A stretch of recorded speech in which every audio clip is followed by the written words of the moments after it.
She arrived with nothing but a cast iron pot and a bruise she tried to hide beneath her collar. No name offered, no explanation given, just a woman standing at the gate of the most powerful ranch in Colorado, asking not for charity, but for work. Garrick Dalton had turned away grown men with better credentials. He should have turned her away too. But something in the set of her jaw stopped him. Something that looked less like desperation and more like the last of a person's dignity holding itself upright. He let her in. That single decision would cost him everything and give him something worth far more. If this story finds you wherever you are in the world, hit that like button and drop your city in the comments. I want to see how far this tale travels. Now stay with me. This one's worth your time. The last of the October light was bleeding out behind the San Juan Peaks when the woman appeared at the entrance to Silver Crest Ranch. Garrick Dalton was crossing the yard from the barn, hat pulled low, coat collar turned up against the evening wind that had come down off the mountains carrying the first real bite of the season. He was thinking about the fence line on the north pasture. 2 posts had rotted through and the ground would be frozen inside a week, which meant his men had maybe 3 days to sink new ones before the job became twice as hard. He was not thinking about anything that resembled a stranger at his gate, because strangers at his gate were not a common occurrence. Silver Crest was not on the way to anywhere that mattered. He almost didn't see her. She was standing just outside the iron gate, not rattling it, not calling out, not doing any of the things a person does when they want to be noticed. She was simply standing there with a large cast iron pot hanging from both hands, her arms bearing the weight of it with the mechanical patience of someone who had been carrying heavy things for a very long time. A canvas satchel sat on the ground beside her boot. Dust had settled into the creases of her coat, into the coils of dark hair pinned at the back of her neck, into the lines of fatigue around her eyes. She looked at him steadily when he stopped walking, didn't flinch, didn't smile, didn't manufacture warmth she didn't feel. "Mr. Dalton." Her voice was clear, a little rough at the edges, like cloth that had been washed too many times. "That's right." He kept his distance, 20 feet and a gate between them. "My name is Elena Hart. I'm looking for work. I'm a cook. I can do household work too, cleaning, mending, whatever needs doing. I'm not asking for wages right away. Shelter and meals to start. If I don't prove my worth inside of 2 weeks, I'll go without argument." Garrick looked at her for a long moment. At the pot, at the satchel, at the fading bruise along the left side of her jaw that she hadn't entirely managed to conceal with the turned-up collar of her coat. He'd had a cook, Mrs. Aldrich, a stout widow from Pueblo, who'd run his kitchen for 6 years with the iron certainty of a general commanding troops. She'd left in August to live with her daughter in Denver. Since then, the Silver Crest kitchen had been managed by a rotating series of ranch hands who approached cooking the way they approached most problems, with more confidence than skill. The results had been, at best, edible. He had 3 bunkhouses of men who deserved better than charred beans and bread that could be used to shoe a horse. Still, he didn't open the gate. "Where'd you come from?" he asked. "East," she said. "Most recently Alamosa." "Most recently? That's an interesting way to put it." She didn't explain further. Her eyes held his without aggression and without apology. She was not going to fill the silence for him. He could see that. "You travel alone?" "Yes." Woman traveling alone through mountain country in October, on foot by the look of it. "I had a horse to Millhaven. Sold it." "Why?" "Because I needed the money more than the horse." Garrick had spent enough years on the frontier to recognize 2 distinct types of people who arrived in unusual circumstances. There were those running from something, and there were those running toward something. Sometimes it was both at once. He couldn't tell yet which category this woman fell into, and the bruise on her jaw wasn't helping him form a charitable theory. He looked past her down the access road, long and pale in the fading light, empty as far as he could see. "You alone out here?" "Yes." "Nobody else coming up that road?" She understood what he was asking. Something shifted in her expression. Not quite hurt, not quite anger. Something that had made peace with being misread. "Nobody's coming up that road," she said quietly. "I'm not bait, and I'm not a distraction. I'm a woman who knows how to cook, who needs a place to sleep indoors before it snows, and who will work harder than any person you've hired in the last year to earn it. That's the whole of it." Garrick exhaled through his nose. The wind pushed a loose strand of her hair across her face, and she didn't move to brush it away because her hands were still holding the pot. He walked to the gate and pulled it open. "Kitchen's in through the back," he said. "I'll have one of the hands show you." She picked up the satchel, walked through the gate without rushing, without any theatrical show of relief, just walked through, and the gate swung shut behind her with a low iron clang. Chebbed. Silver Crest Ranch was, by any honest measure, a remarkable piece of property. Garrick had come to Colorado 17 years ago with 2 horses, a bedroll, $11, and the kind of stubbornness that either builds empires or kills men. He'd done his share of dying, in the figurative sense, lost cattle to disease, lost a season's profit to a gambling debt he'd inherited from a bad partnership, lost the tips of 2 fingers on his left hand to a wire fence during a blizzard when he was 24. He had earned every acre of the 640 that now bore his name, and the 300 head of cattle that moved across them, and the large timber frame house that sat at the center of the property like a man who had decided he was staying. It was a beautiful house. Even Garrick, who was not given to sentimental observations about property, knew it was beautiful. 2 stories, wide-covered porch wrapping 3 sides, 6 bedrooms, a dining room long enough to seat 20, a kitchen that took up nearly a third of the ground floor because the woman he'd built it for had loved to cook. Margaret. She'd been dead 4 years and the house had been going cold ever since. Not cold in temperature, the ranch hands kept good fires, and Garrick paid for enough cordwood to heat a small town. Cold in the other sense. The sense that has nothing to do with heat and everything to do with sound and smell and the feeling of being in a space that is forgotten. It was built for people to live in rather than sleep in. The dining room table sat empty most evenings. Garrick ate in his office, or more often, didn't eat at all in any organized sense, just took food when he passed through wherever it happened to be. His men ate in the bunkhouse. The big kitchen, with its cast iron range and its oak work table, and its rows of copper pots, mostly sat quiet. He hadn't realized, until Elena Hart walked into it the next morning, that it had been waiting. She was up before anyone else. Garrick came downstairs at 5:30, as he always did, expecting to find the kitchen cold and dark. Instead, the range was already going, the oil lamps were lit, and the smell of something that was neither burned nor mediocre had replaced the faint staleness that had lived in that room for months. Elena stood at the work table with her sleeves rolled to the elbow, cutting potatoes with the efficient confidence of someone who had done it 10,000 times. She'd found Margaret's apron on the hook behind the door, white cotton with blue edging, the one Garrick had pointedly not moved or touched in 4 years, and was wearing it without knowing its significance. He stopped in the doorway. She glanced up. "Coffee's ready, pots on the back of the range." She looked at him a moment. "You all right?" "Fine."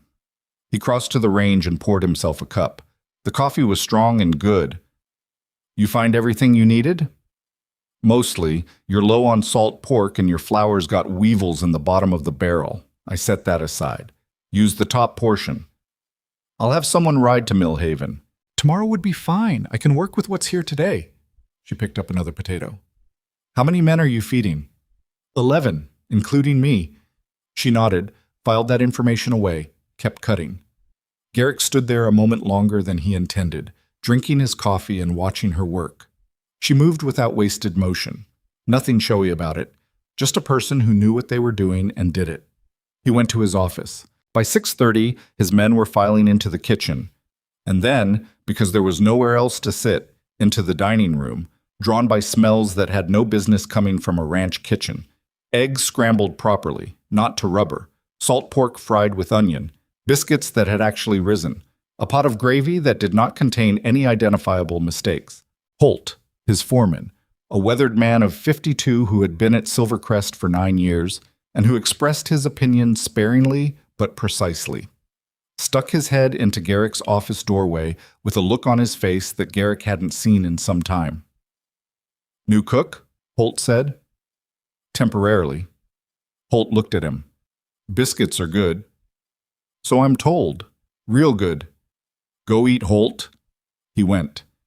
But the word temporarily was already beginning to feel imprecise.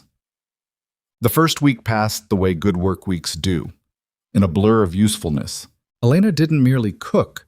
She organized. She assessed. She moved through the house with a quiet, systematic energy that reminded Garrick of water finding its level, unhurried, but inevitable.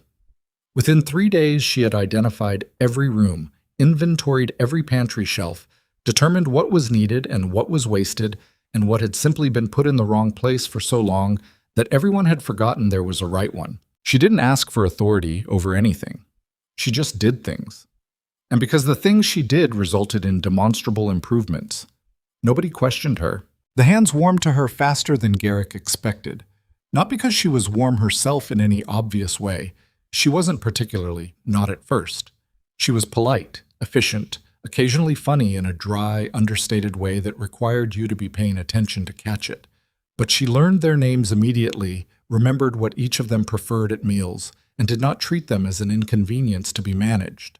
She treated them as people she was feeding, which is a different thing entirely, and they felt the difference. Callum, the youngest hand, 17, all knees and elbows and barely controlled anxiety about everything, burned his hand on the range one afternoon while trying to be helpful and mostly succeeding in proving that he shouldn't be in a kitchen.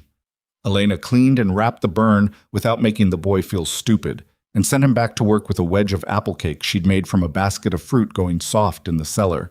And Callum, who had grown up in an orphanage in Kansas City and would not admit under any circumstances that small acts of care meant anything to him, spent the rest of that afternoon working twice as hard as usual. Garrick saw it.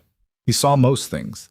He just didn't always say so. What he didn't see, because she was careful not to let him, was the way Elena sometimes stopped in the middle of a task and stood very still, listening. The way she positioned herself near windows that faced the access road. The way she always knew, before anyone mentioned it, when an unfamiliar horse appeared in the distance. She'd been doing it so long that it looked almost like nothing, almost like a woman just pausing to think. The conversation that changed things happened on a Thursday evening, 12 days after her arrival. Garrick had stayed late in the kitchen after the hands cleared out, going over a ledger at the end of the work table while Elena cleaned. It was an arrangement that had evolved without either of them deciding on it. He worked late, she cleaned late. The lamp between them served both purposes. They talked sometimes, or didn't, and either way felt adequate. "You're going to want to rotate the south pasture cattle before the month's out," she said. He looked up. She was wiping down the range without looking at him. "The what?" "South pasture. They've been on that ground since September by the look of the tracks and the state of the grass near the fence. Another few weeks and they'll have grazed it down past recovery for spring." He studied her. "You know cattle." "I know land. My father ran sheep. Not the same, but land reads the same either way." She set down the rag. "I'm sorry. That's not my business." "No, it's—" He stopped, reconsidered. "It's useful, thank you." She turned back to the range. He went back to his ledger. Several minutes passed. "Elena." He said it without planning to. She turned. "The bruise is healed now," he said. "Mostly." Her hand went briefly to her jaw. Then she lowered it. "Yes," she said. "I haven't asked." "No, you haven't." "I'm not asking now either," he said carefully. "But I want you to know, if there's something coming toward this property that I should be aware of, I'd rather know about it than not." The silence that followed was the kind that isn't empty. It's the kind that's full of something a person is deciding whether to put down. "Not yet," she said finally. "There's nothing coming right now. Not yet." He noted the precision of those two words, filed them with the window watching and the listening and the slight stiffness in her shoulders every time a new rider came up the road. "All right," he said, and went back to the ledger. She went back to the range. She had been at Silver Crest for 3 weeks when she saw the rider. It was mid-morning and she was in the yard hanging kitchen linens on the line, a simple domestic task, a task that required no vigilance, which was exactly why she'd let her guard down, when the movement on the far ridge caught her eye. A single rider sitting still on a gray horse, a quarter-mile north of the property line. Not moving, just watching. Her hands stopped on the wet linen. He was too far away for her to see his face. But she knew the shape. She'd spent enough time memorizing the shape of Victor Kane on horseback, the particular straight-spined, patient way he sat in a saddle. That distance didn't matter. Some things you learn the way you learn to read. You do it enough times, and the knowing becomes involuntary. She finished hanging the linen, walked back inside, set the empty basket down on the kitchen floor, and stood for a moment with her hands flat on the work table, breathing evenly, talking herself down from the particular cold flood that moved through her chest when the world reminded her that no distance was quite far enough. Then she straightened up, picked up the next task on her list, and did it. She didn't tell Garrick. Not that day. She told herself she wasn't certain enough. She told herself one rider on a far ridge meant nothing. She told herself all the things you tell yourself when the truth is that you're afraid that naming the threat out loud will make it real in a way that ends the only safe harbor you've found. Because people who take in strangers do not generally take in strangers with armed men following them. The second time she saw the rider, he was closer. 5 days later. The south fence line, maybe 150 yards out. Same horse, same posture. No pretense of being anything other than surveillance. She was with Holt that morning, helping him inventory the tack room. An odd pairing, but Holt had expressed a polite need for someone who could write clearly, and Elena's handwriting was better than anyone else's on the property. She saw the rider through the tack room window. Holt didn't see her see him. That evening, after supper, she knocked on the door of Garrick's office. He was behind his desk. He looked up, saw her face, and put down his pen. "Sit down," he said. She sat. She'd spent the afternoon deciding how to tell it and had ultimately decided to tell it plainly, the way she'd have wanted to be told, without dressing it up or softening it. "There's a man named Victor Kane," she said. "I worked for him for 2 years in Pueblo. He operates lending operations, collects debts, manages certain properties on behalf of people who prefer not to manage them directly. He's not the kind of man who separates business from personal interest when it comes to the people who work for him." She watched Garrick's face. It stayed even. "He had a claim on me that I didn't consent to and couldn't remove legally. When I left, I did it without his permission. He would consider that an unacceptable situation." She folded her hands in her lap. "I've seen his rider on your property line twice in the past week. He's not going to stop looking. He never stops." Garrick was quiet for a moment. The lamp between them threw his shadow large on the wall behind him. "How many men does he typically use?" She blinked. That was not the question she'd been bracing for. "Depends on the situation," she said carefully. "For something like this, recovering one person, making a point, probably 6 to 10. Armed. Always." He nodded slowly, like a man receiving an inventory of materials for a project he was planning to undertake. "I should have told you sooner," Elena said. "When you took me in. I'm sorry I didn't." "Probably wouldn't have changed much," he said, which was not what she'd expected him to say either. "It might have. You might have said no. Might have." He picked up his pen, then set it back down. "But you've been here 3 weeks, and in those 3 weeks my men have eaten better than they have in 2 years. My kitchen is in order for the first time since I lost my wife. And Callum hasn't had a single bout of the night terrors he usually gets when he's run down and underfed." He looked at her directly. "Whatever's coming up that road, Elena, it doesn't change what you've contributed to this property." She wasn't ready for that. She'd been prepared for reasonable calculations about risk. She'd been prepared for him to weigh her against the trouble she brought and find the math unfavorable. She had not been prepared for this particular brand of matter-of-fact decency, and it hit her somewhere behind the sternum in a way she had to work not to show. "He'll come here," she said. "He'll want to take me back." "Then he'll have a conversation with me first," Garrick said, "and I'll make my position clear." "Garrick." She leaned forward slightly. "This isn't a man who has conversations. He comes with horses and guns and the absolute certainty that he's owed something. Your position won't matter to him." "It will matter more than you think," he said quietly. "Once he understands, I mean it." She stared at him, at the set of his jaw, the steadiness of his eyes, the complete absence of the bravado that men sometimes performed when they wanted a woman to believe they were protecting her without having any genuine intention of following through. This wasn't that. This was a man making a calculation and finding it simple. "Why?" she asked. He considered the question with the same directness he gave everything. "Because this is my ranch," he said, "and I decide what happens here. And what I'm deciding is that you stay." Outside, the wind had come back down off the mountains. The lamp between them flickered once, steadied. Elena Hart, who had not cried since she'd left Pueblo and had privately decided she wasn't going to, looked at the grain of the work table and made sure she wasn't crying now. She wasn't, but it was a close thing. "All right," she said. "All right," he said. She stood to go. "Elena." His voice stopped her at the door. She turned. He was already looking back at his ledger, pen in hand.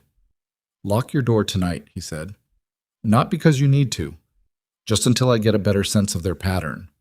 She nodded, went down the hallway and up the stairs to the small room off the back of the second floor that he'd given her, and she sat on the edge of the bed in the dark and pressed her palms together between her knees and breathed. Outside, the mountains stood as they always had, indifferent and enormous, old enough to have watched 1,000 human storms come and go and recede into nothing. In the morning, there would be breakfast to make and linens to finish and the salt pork order to check against the invoice from Millhaven. In the morning, there would be work. But tonight, for the first time in longer than she could clearly remember, Elena Hart sat in a room that felt, against every reasonable expectation, like it might actually hold. The lock on Elena's door turned out to be unnecessary. 3 days passed after their conversation in the office, and the rider on the ridge did not appear again. The days fell into their rhythm the way days do when work demands it. Dawn arrivals in the kitchen, the long stretch of morning tasks, the particular controlled chaos of feeding 11 men at midday, the quieter work of afternoon, the cleanup that carried her to the edge of dark. Garrick said nothing more about Victor Kane, but she noticed that Holt had quietly repositioned 2 of the hands to work pastures that offered sightlines to the north and east approaches. Nobody made a formal announcement about it. Things just quietly shifted, the way they do on a working ranch when the man in charge has made a decision and communicated it through action rather than words. Elena filed this away. She was, by long habit, a person who paid attention to what people did rather than what they said, because what people said was often aspirational and what they did was the truth. What Garrick Dalton did was work. He was out before light and back after it, and the hours between were spent on the physical and logistical demands of a ranch that, for all its size and profitability, ran on the same basic currency as every other working operation in Colorado: muscle and attention and the willingness to do the unpleasant thing when the unpleasant thing needed doing. She'd watched him help pull a calf in a difficult berth without being asked, arriving at the barn before the hand who'd gone to find him had even come back. She'd watched him spend an afternoon digging alongside his men to relay drainage on the south side of the barn because the original drainage had been done wrong, and he'd apparently known it for 2 seasons but kept putting it off and finally ran out of patience with himself. He didn't make speeches about it. He just picked up a shovel. She respected that. She was not yet ready to examine too closely what else she might feel, so she kept the observation at the level of professional respect and moved on with her day. The house, meanwhile, was waking up. She hadn't intended it as a project. It had begun practically enough. She needed a clean kitchen to work in, a functional larder, surfaces that didn't require a person to work around years of accumulated neglect. But clean surfaces led to the discovery of things that needed doing, and things that needed doing led to other things. And within 2 weeks, she had moved from the kitchen into the dining room, and from the dining room into the front hall, and from the front hall into the parlor. Each room offering itself up with the patience of a space that had simply been waiting for someone to take an interest. The dining table was a beautiful piece, solid walnut, 8 feet long, built to accommodate a full household. She oiled it on a Wednesday afternoon, working the oil into the wood in slow circles. And when she finished, the grain came up dark and warm, and the table looked for the first time in years like something meant to be used. She pushed the chairs in square, set the center straight, and stood back, looked at it. It occurred to her that she didn't know if Garrick ever sat at it, or if he ate alone in his office every night by default, and something about that thought sat in her chest with a quiet heaviness she didn't try to name. She started setting the table for supper. Not a formal supper. Nothing theatrical. Just the table set, with plates and silverware, a lantern in the middle where she'd found a proper candlestick holder in the back of a cabinet that had clearly not been opened in some time. She made a beef stew that night, with bread she'd baked that afternoon, and she put it on the table at 6 o'clock and told Callum, who was passing through the hall, to let the other men know supper was in the dining room. The result was not graceful. 11 men who were accustomed to eating wherever they happened to land did not immediately transform into a civilized dining party just because someone had set a table. There was a chaotic few minutes of figuring out where to sit, some chair scraping, someone's elbow in someone else's side. Denny Farrow, a hand in his 40s with the permanent squint of a man who'd spent 2 decades in bright sun, sitting down with his hat still on until the man next to him silently removed it for him. Callum sat at the very end, as small as he could make himself, watching the others for social cues. Garrick came in last. He stopped in the doorway of the dining room and looked at the table with an expression Elena caught from the kitchen doorway, and couldn't entirely read. Not displeasure. Not quite. Something more complicated than displeasure. The expression of a man encountering something he'd believed was finished with him. He sat down at the head of the table. Holt across from him ladled stew into his bowl, broke a piece of bread, and said with the absolute composure of a man who had learned which moments required directness, "Good." The table agreed, mostly through the sound of 12 people eating with genuine appetite for the first time in longer than any of them had probably been keeping track of. After that, supper in the dining room became the default. Nobody decided this officially. It just happened, the way good things sometimes happen when someone simply makes the condition for them possible and stands back. The changes came in increments, each one small enough that Garrick might have told himself he wasn't noticing. The kitchen was obviously different, ordered, functional, consistently producing food that made men willing to come in from the cold without being called twice. That was practical, and Garrick was a practical man, and practical improvements he could accommodate without philosophical complication. But the dining room was different in a way that wasn't strictly practical. And the front parlor, which Elena had dusted and opened the curtains of for the first time in what might have been years, letting the mountain light in on the furniture Margaret had chosen, that was something else again. He came home one afternoon and found 2 of his hands, Callum and a man named Reese, who was generally too tired after a full day's work to do anything except eat and sleep. Sitting in the parlor in the late afternoon light, Reese reading a 2-week-old newspaper, and Callum attempting to whittle something that might become a spoon if it survived his ambitions for it. They looked up when Garrick appeared in the doorway, and both of them had the slightly guilty expression of men who aren't entirely sure they're allowed where they are. "You're blocking the light from the window, boss," Reese said. Garrick looked at them for a moment, then stepped aside and went upstairs. He sat on the edge of his bed in the quiet of his room for a few minutes, which was not something he generally did in the middle of the afternoon. And he thought about the way a house holds its history in its rooms, and how the parlor had felt like a museum for 4 years and now apparently felt like somewhere a person could sit and read, and how that was.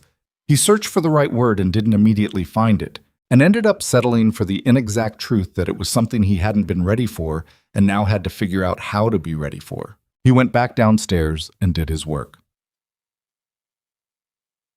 Elena learned the ranch the way she learned most things, by paying attention. She had not grown up in wealth or on large properties. Her father's land in eastern New Mexico had been modest, 30-odd acres of high desert, and the lessons it had taught her were the fundamental ones. That land responds to attention, that animals are more reliable than most people once they trust you, and that the gap between a thing surviving and a thing thriving is usually less about resources than it is about someone caring enough to notice the difference. Silver Crest was not struggling. That was clear. But there was a gap between what it was and what it could be, and the gap was not one of capital or manpower. It was one of, she wasn't sure she had the exact word for it. Intention, maybe. The ranch ran because it was well built and adequately managed, but it had stopped being cared for sometime around the point when the woman who had infused it with that quality had stopped being alive to provide it. She mentioned the south pasture again, this time to Holt rather than Garrick, framing it as a question rather than an observation, because Holt was a man who received suggestions better when they arrived in the form of questions. He rotated the cattle the following week, and the week after that he came and found her in the kitchen and said, with no preamble, "You were right about the south pasture," and then left. She took that as an established working relationship and built on it. She was more careful with Garrick, not guarded. She had given up on guarded in the same conversation where she'd told him about Victor Kane, but careful in the sense of paying attention to what was welcome and what was too much and where the line was. He was a private man, not a cold one, and the distinction mattered. Cold men built walls because they didn't want company. Private men built walls because they'd been hurt enough times that they needed to know someone was worth the risk of letting in before they started dismantling anything. She thought she understood that. She was not, in the final analysis, so different. The thing that broke something open between them happened on a Friday, which was unremarkable in every respect except that it rained. A proper mountain rain, the kind that comes down in gray curtains and turns the yard to mud, and makes every job that requires being outside at least 30% harder and considerably less pleasant. By mid-morning, most of the outside work had been reorganized or postponed, and the hands who couldn't be usefully employed in the barn had ended up drifting back to the bunkhouse with the low-grade irritability of men who are supposed to be doing something but have had their ability to do it removed by weather. Elena had bread rising and a pot of beans going, and she was doing the one task she actively disliked, which was going through the storeroom inventory, because the storeroom was dark and badly organized, and someone had at some point put the salt barrel directly in front of the shelf that held most of the dry goods, which meant accessing anything beyond it required either moving the barrel or a degree of physical contortion that she found annoying. She was in the middle of contorting when she heard Garrick's voice from the kitchen, which was unusual because he didn't generally come to the kitchen in the middle of the day. "Elena?" Then closer. "What in the—" She extracted herself from behind the salt barrel with her hair partly loose and a smear of flour on the side of her face that she was aware of and had been planning to address at a more convenient time. Garrick stood in the storeroom doorway holding a mug of coffee and looking at her with an expression that was trying very hard not to be amusement and not entirely succeeding. "There's a stool," he said. "I see the stool." It would have helped. I realized that approximately 3 minutes ago and decided to commit to my approach rather than admit I should have reconsidered. He made a sound in his throat that was absolutely a suppressed laugh. She pointed at him. "Don't. I'm not doing anything." "You were about to." He handed her the mug of coffee without comment, which was a tactical retreat she respected. She took it, pushed the hair out of her face, and sat down on the stool she should have used 6 minutes earlier. "What do you need in here?" he asked. "Inventory. Your stock levels on some of the dry goods are lower than they should be for going into November, and I want to know what to order before the road to Millhaven gets difficult." He leaned against the door frame. The rain made a steady percussion on the roof above them. "You're thinking 2 months out."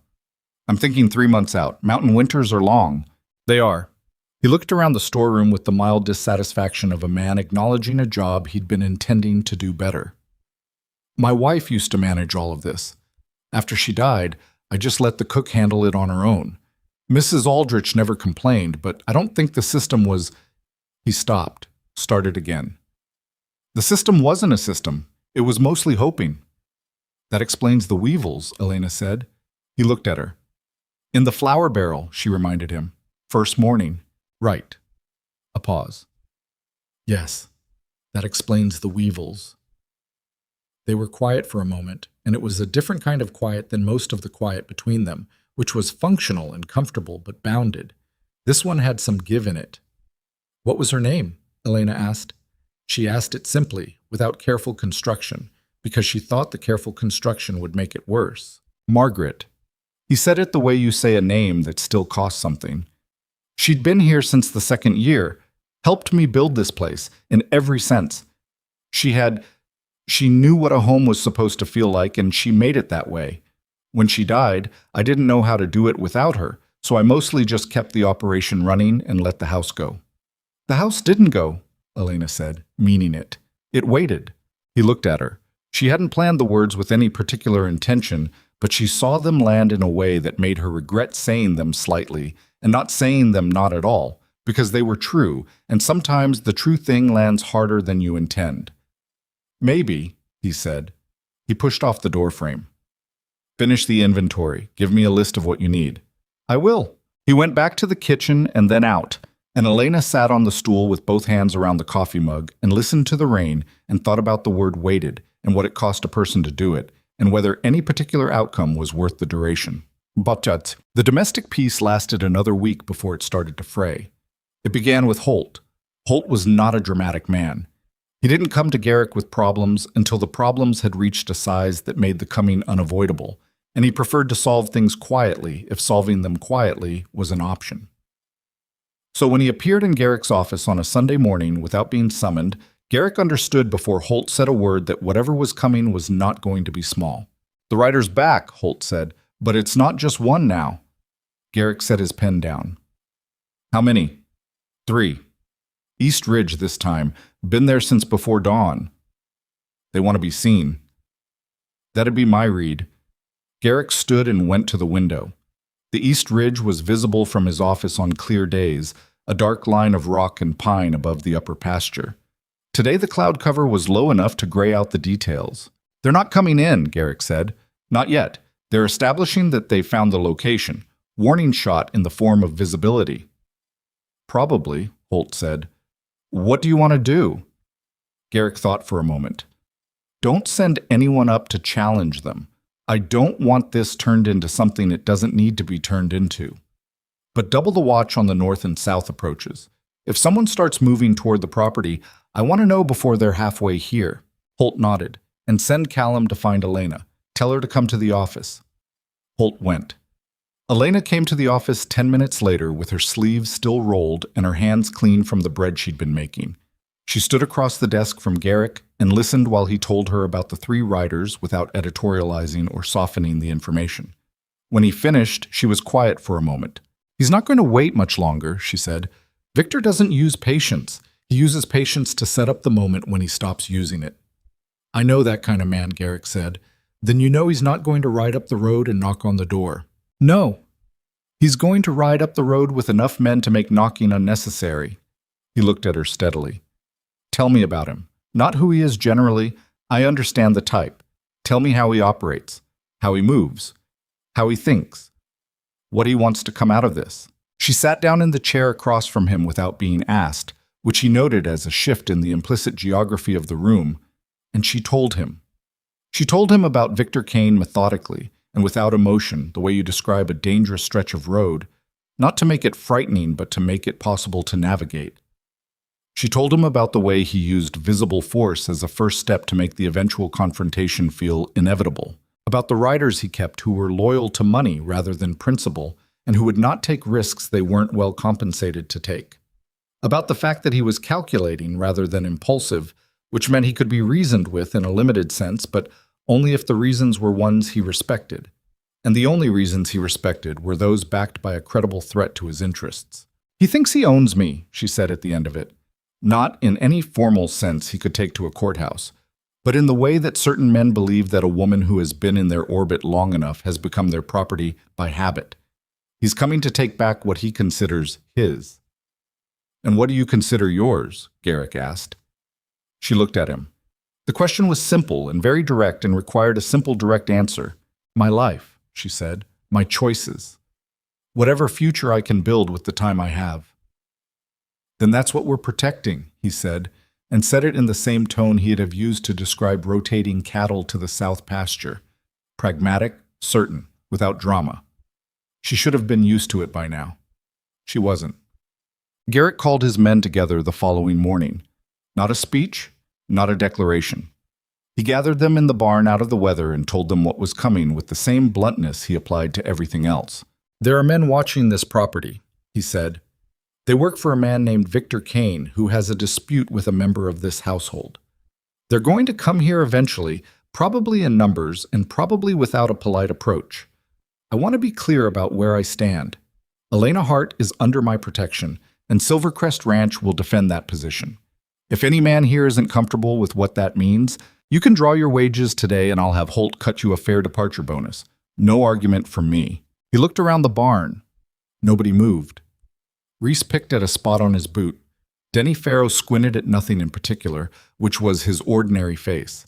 Callum stared at Garrick with the open, fixed attention of a boy who has spent his whole life waiting for someone to announce they were going to hold a line. Nobody left. "All right," Garrick said. "Holt will give you your assignments. Stay sharp." He was almost out of the barn when Callum said, from somewhere behind him, in a voice trying to be casual, "Is she going to have to go?" Garrick stopped. He didn't turn around. "No," he said. He walked back to the house. Elena was at the kitchen work table when he came in. She had apparently decided, in the face of everything, to make a pie, and she looked up from the pastry dough with flour on both forearms, and something in her expression that was working hard to hold itself composed. "How'd they take it?" she asked. "Nobody left." She looked back down at the dough. Her jaw moved slightly, the way a person's jaw moves when they are not going to let whatever is happening in their chest reach their face. "Elena." She kept working the dough. "I'm fine. I know you are." He poured himself a coffee from the pot on the range, leaned against the counter. "I'm not worried about fine. I'm worried about prepared. When this happens, and it's going to happen within the week, by my read, I need to know where you're going to be." She stopped working the dough. "Where I'm going to be?" Some women in this situation would want to be somewhere out of the way. Room upstairs, root cellar, somewhere that isn't in the line of, "No." She said it cleanly and without apology. "I'm not going to a root cellar." He looked at her. "Elena." "I can shoot," she said. "My father taught me. I'm not excellent, but I'm reliable at 50 yards with a rifle and better than that with a shotgun at close range. And I know this property better than anyone who's going to ride up that road." She met his eyes. "You're not putting me in a cellar, Garrick."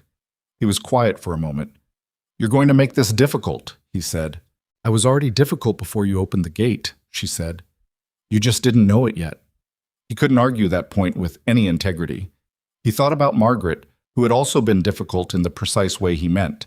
Not contrary, not combative, but possessed of a certainty about what she would and wouldn't accept that had occasionally made his life harder and almost always made the outcome better. "Fine," he said.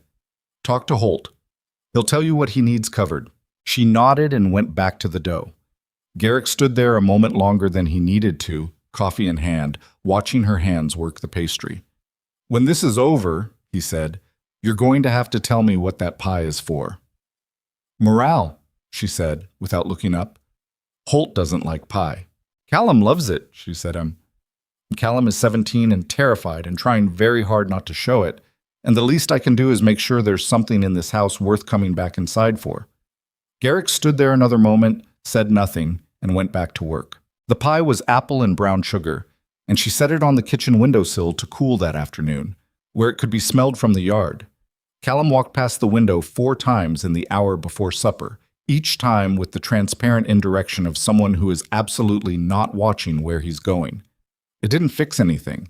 It didn't change what was coming up the road, or what would have to be done about it, or how many ways that could go wrong. But the smell of that pie moved through Silver Crest Ranch all afternoon, like a proof of something. That this was a place where someone gave enough of a damn to bake, which is its own kind of declaration, in its own quiet way that whatever came next was worth fighting to keep. The pie was gone by the following morning, every last crumb of it, and Callum had the look of a young man who had eaten more than his share and would not be apologizing for it. That was Monday. By Thursday, the ranch had become something it had not been before. Not a fortress, not yet, not in the dramatic sense, but a place that was paying careful attention to itself. The changes were deliberate and unannounced, the kind that people notice only in retrospect because they happen gradually enough that each individual step seems like a reasonable precaution rather than a declaration of war. Holt moved the rotation of the watches without explaining why to the newer hands, framing it as a seasonal adjustment. Garrick had a quiet conversation with the man who kept the ranch's firearms, a leathery, taciturn individual named Burl, who had been cleaning and maintaining Silver Crest's guns for as long as anyone could remember. And after that conversation, Burl spent 2 full days doing maintenance that hadn't been done in some time, and emerged from the gunroom with the particular satisfaction of a craftsman whose tools are in order. Elena watched all of it and said nothing, because there was nothing to say. The preparations were sound. She'd been in enough difficult situations to recognize the difference between panic and pragmatic readiness, and what Garrick and Holt were doing was the latter. They were not performing readiness for her benefit. They were achieving it, which was a different thing and considerably more useful. What she hadn't expected was how much the waiting would cost her. Action she could manage. Work she could manage. She had spent the past several weeks proving that to herself and to everyone on the property. But waiting, sitting with the knowledge that Victor Kane was somewhere on the other side of the ridgeline, making his own calculations, deciding on his moment, that was harder. She woke before dawn 3 nights in a row, not from any external noise, but from the interior noise of a mind that refused, in the dark quiet, to be distracted from what it knew was coming. She didn't tell Garrick. She made breakfast instead, and the breakfasts during that week were elaborate in the particular way that elaborateness becomes when a person needs something to do with hands that would otherwise be doing nothing useful. Holt noticed, because Holt noticed most things. He ate his eggs on Thursday morning with the focused appreciation of a man who doesn't offer praise loosely, and said in his economical way, "You don't have to feed us like it's our last meal, Miss Hart." She looked at him across the table. "Is that what I'm doing?" He met her eyes. "Little bit." She thought about arguing the point and decided against it.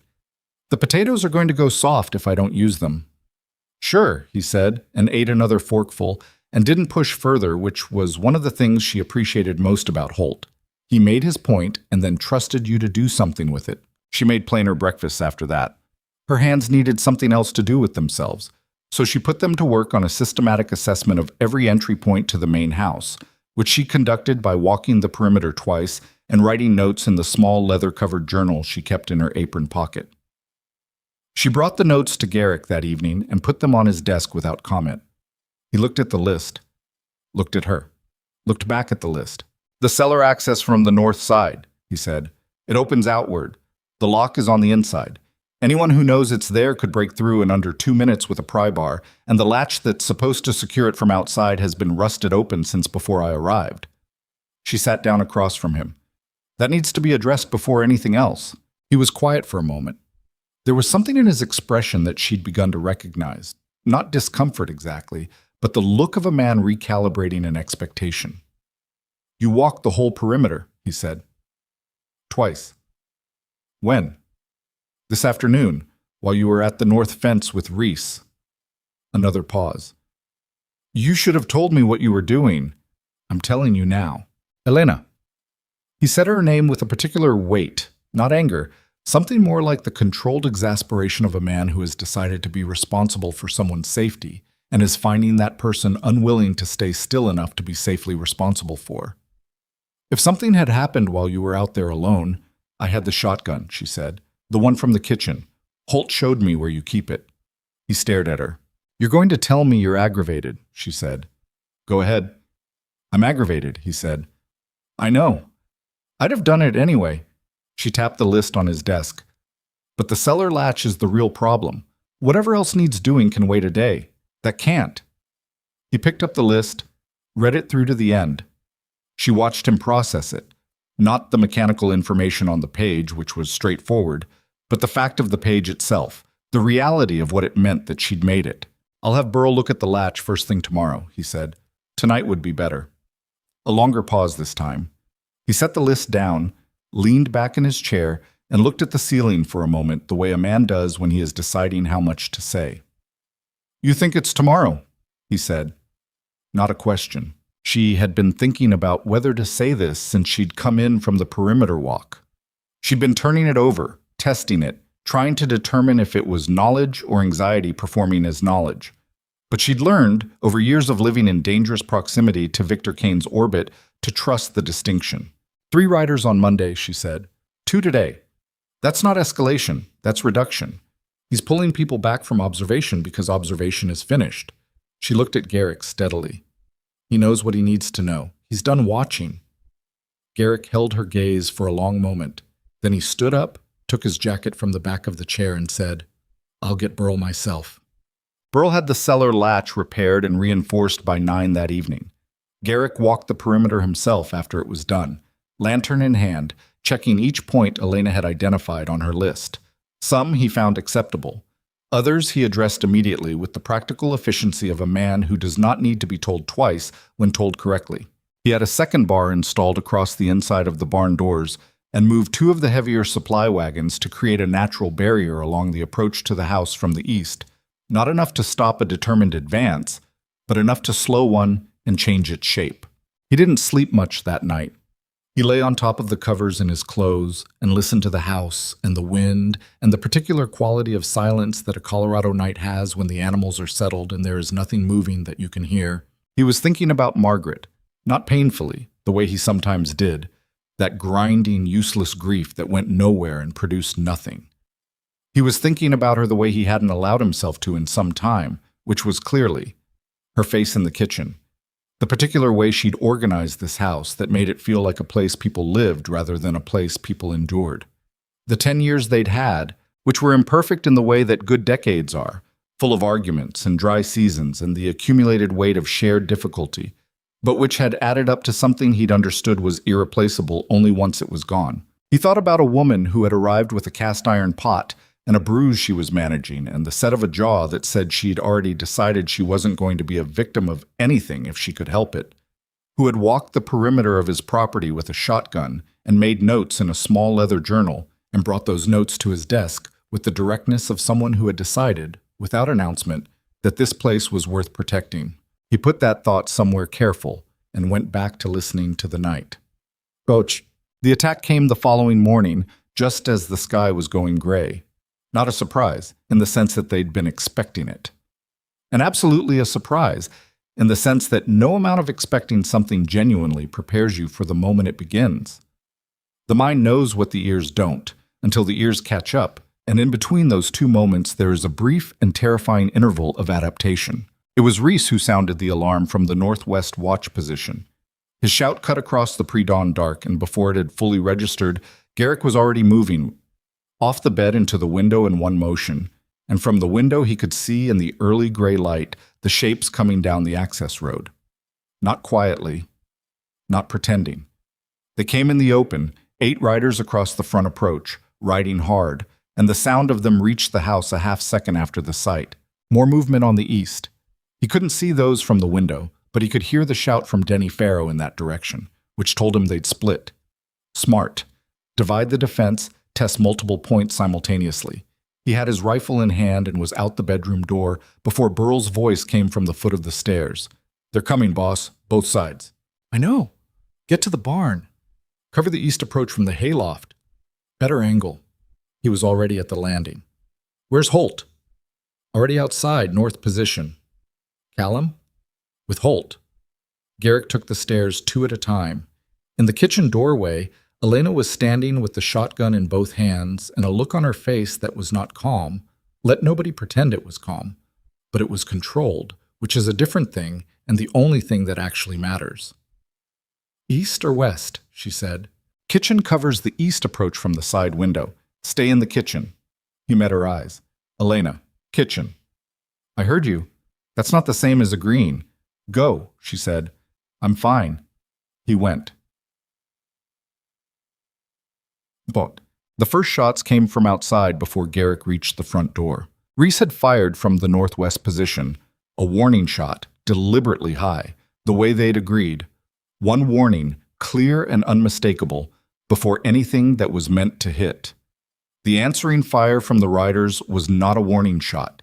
It punched through the left front window of the parlor with a sound like a fist through paper and buried itself in the far wall. And the parlor, which Elena had dusted and opened the curtains on and turned back into a room where people could sit, became immediately and irrevocably a different kind of space. Garrick was behind the front door, angled so the frame gave him cover, watching through the narrow window beside it. He could see Victor Kane now. He hadn't seen the man before. Elena's description had been precise and accurate. A tall figure on a black horse at the center of the front approach, sitting in that particular straight-spined way Elena had described, surrounded by riders who kept changing position in the kind of practiced loose formation that suggested they had done this before and expected to do it efficiently. Kane pulled his horse up at the edge of the yard, maybe 40 yards from the front porch. His riders fanned to either side. The firing from the outside positions had stopped for a moment. A tactical pause, everyone reading the terrain. Kane's voice, when it came, was clear and unhurried. "Dalton?" Not a question, a statement of address. "I don't have a quarrel with you. Give me the woman and we'll be gone before breakfast." Garrick opened the front door, stepped onto the porch. This was not the plan Holt would have preferred. Holt would have preferred him to remain behind cover at all times. But some communications needed to be made in person and at a register that made them impossible to misread. "Victor Kane," he said, his voice carried in the still morning air. "You're on private property. You and your men will turn around and leave the way you came." A pause.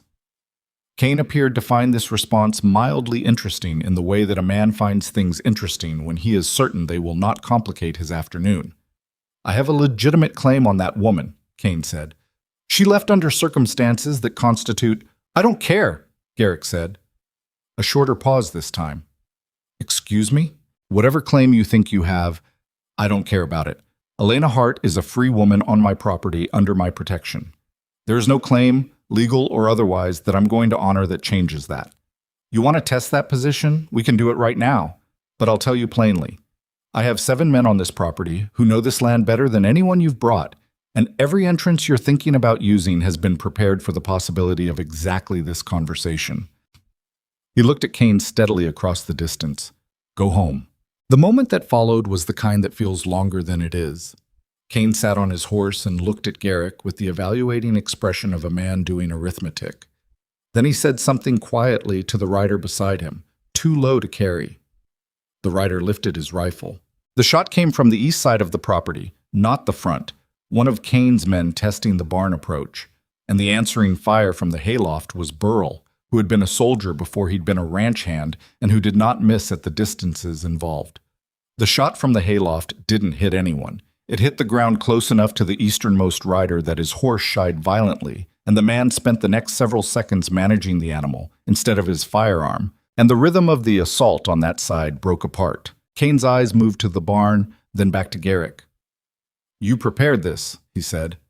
There was something in his tone that was not quite respect and not quite anger, but somewhere between the two, the register of a man who has made an error in his assessment and is processing the fact of it. "I did," Garrick said. Another exchange of fire, this time from the northwest. Reese and Holt working in coordination, 2 positions making it geometrically difficult for riders in the open to advance toward the house without crossing angles they couldn't protect. 2 of Kane's front riders pulled back from the yard perimeter. Not a retreat, just a repositioning that acknowledged the geometry wasn't favorable. From the kitchen window, a single measured shot from the shotgun. One of the riders who had been working toward the east side of the house from behind the equipment wagons suddenly found himself without the cover he'd been counting on because the shot from the kitchen had clipped the wagon wheel he'd been sheltering behind, and the wagon had rolled on the slight grade and left him briefly in the open. He scrambled back. Nobody hit him. Nobody needed to hit him. The point was that he'd been seen, covered, and forced to move, and everyone knew it. Kane's horse moved in a tight circle as the man controlled it with automatic skill. He was reading the field. He was doing what calculating men do when the calculation is producing an answer they hadn't anticipated, checking the math, looking for the error, not wanting to believe the error was in the original premise. "You're willing to take losses over one woman," Kane said. Not quite a question. "I haven't taken any losses," Garrick said. "Have you?" Another pause. From the east, the sound of Burl's voice from the hayloft calling a position. A rider moving south, trying the fence line approach. Reese shifted to cover it. The coordination was not elegant.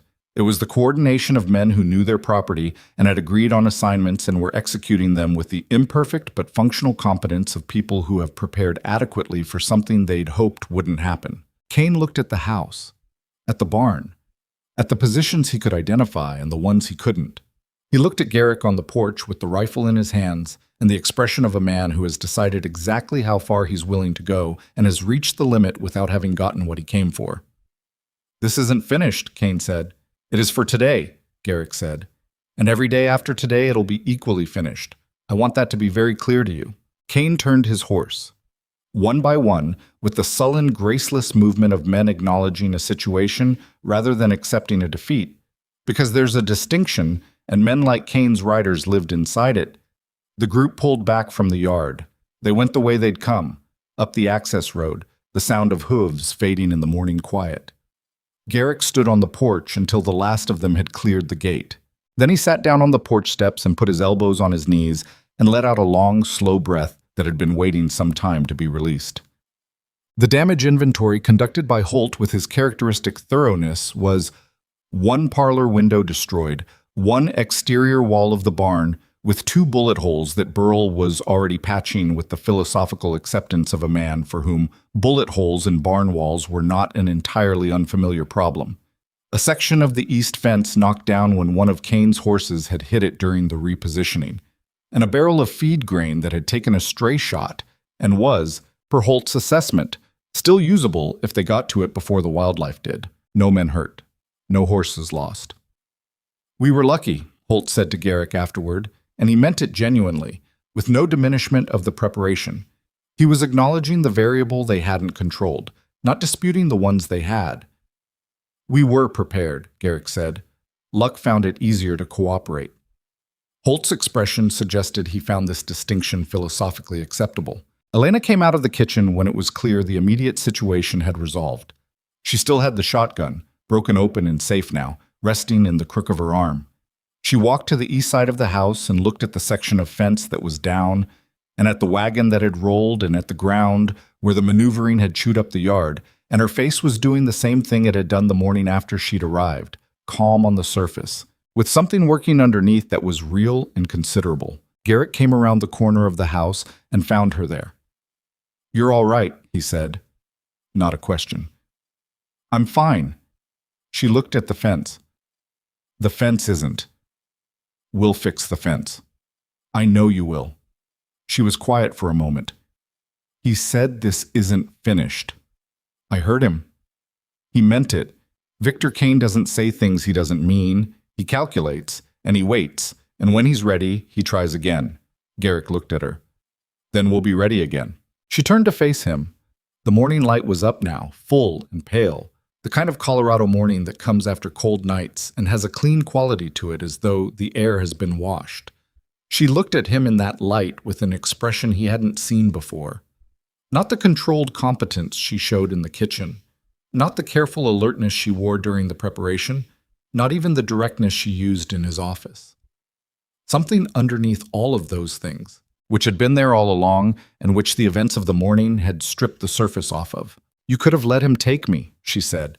"You'd have had no trouble after that. No damaged window, no fence, no—" "Elena." He said it gently, but with the firmness of someone closing a line of reasoning that doesn't merit continuing. "Stop. I'm just saying that you—" "I know what you're saying, and I'm telling you to stop saying it, because we've been past that point for some time, and I'd like us to stop treating it as a variable." He looked at her straight. "You're part of this ranch. Whether I'd have chosen it deliberately or not, that's what happened, and I don't unchoose things once I've chosen them." She was quiet for a long moment. "Holt says we were lucky," she said finally. "Holt's being careful, which is appropriate. Do you think he'll come back with more men?" Garrick considered it honestly, the way he considered everything, without optimism for its own sake, and without pessimism for its own sake either. "I think he has a problem now that he didn't have before. He came here expecting an undefended position. He found a defended one. That changes his calculus." "Not enough," Elena said. "Not for Victor. Maybe not. But it changes the cost." He looked toward the access road, empty and pale in the morning light. "And men who run operations on calculated risk don't keep increasing cost indefinitely without revisiting the calculation." She absorbed this. She didn't fully believe it yet.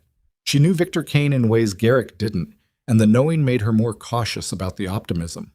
But she also knew Garrick Dalton in ways she hadn't when she'd arrived at this gate with nothing but a pot and a bad bruise in the last of her endurance, and the knowing made the optimism feel less like wishful thinking than it might have otherwise. "The parlor window's going to let the cold in," she said. "It will. I'll get something to board it temporarily." "Burl can do that." "Burl's patching the barn. I can board a window."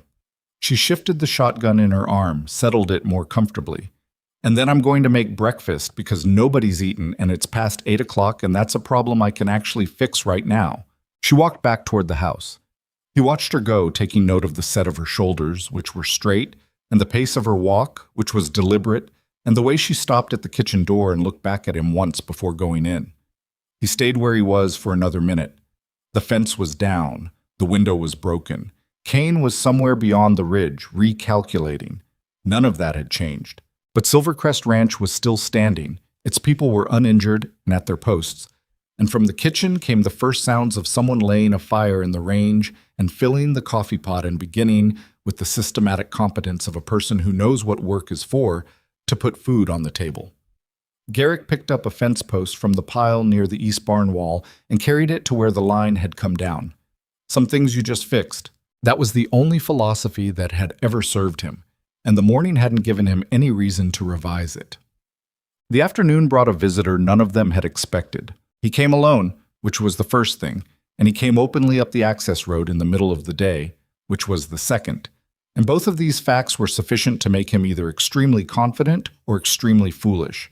And as he got closer and the hands watching from the outer positions got a better look at him, the consensus that filtered back to Garrick was that the rider was old and alone, and did not appear to be carrying anything beyond a sidearm worn in the manner of a man who carries it by habit rather than intention. Garrick met him at the gate.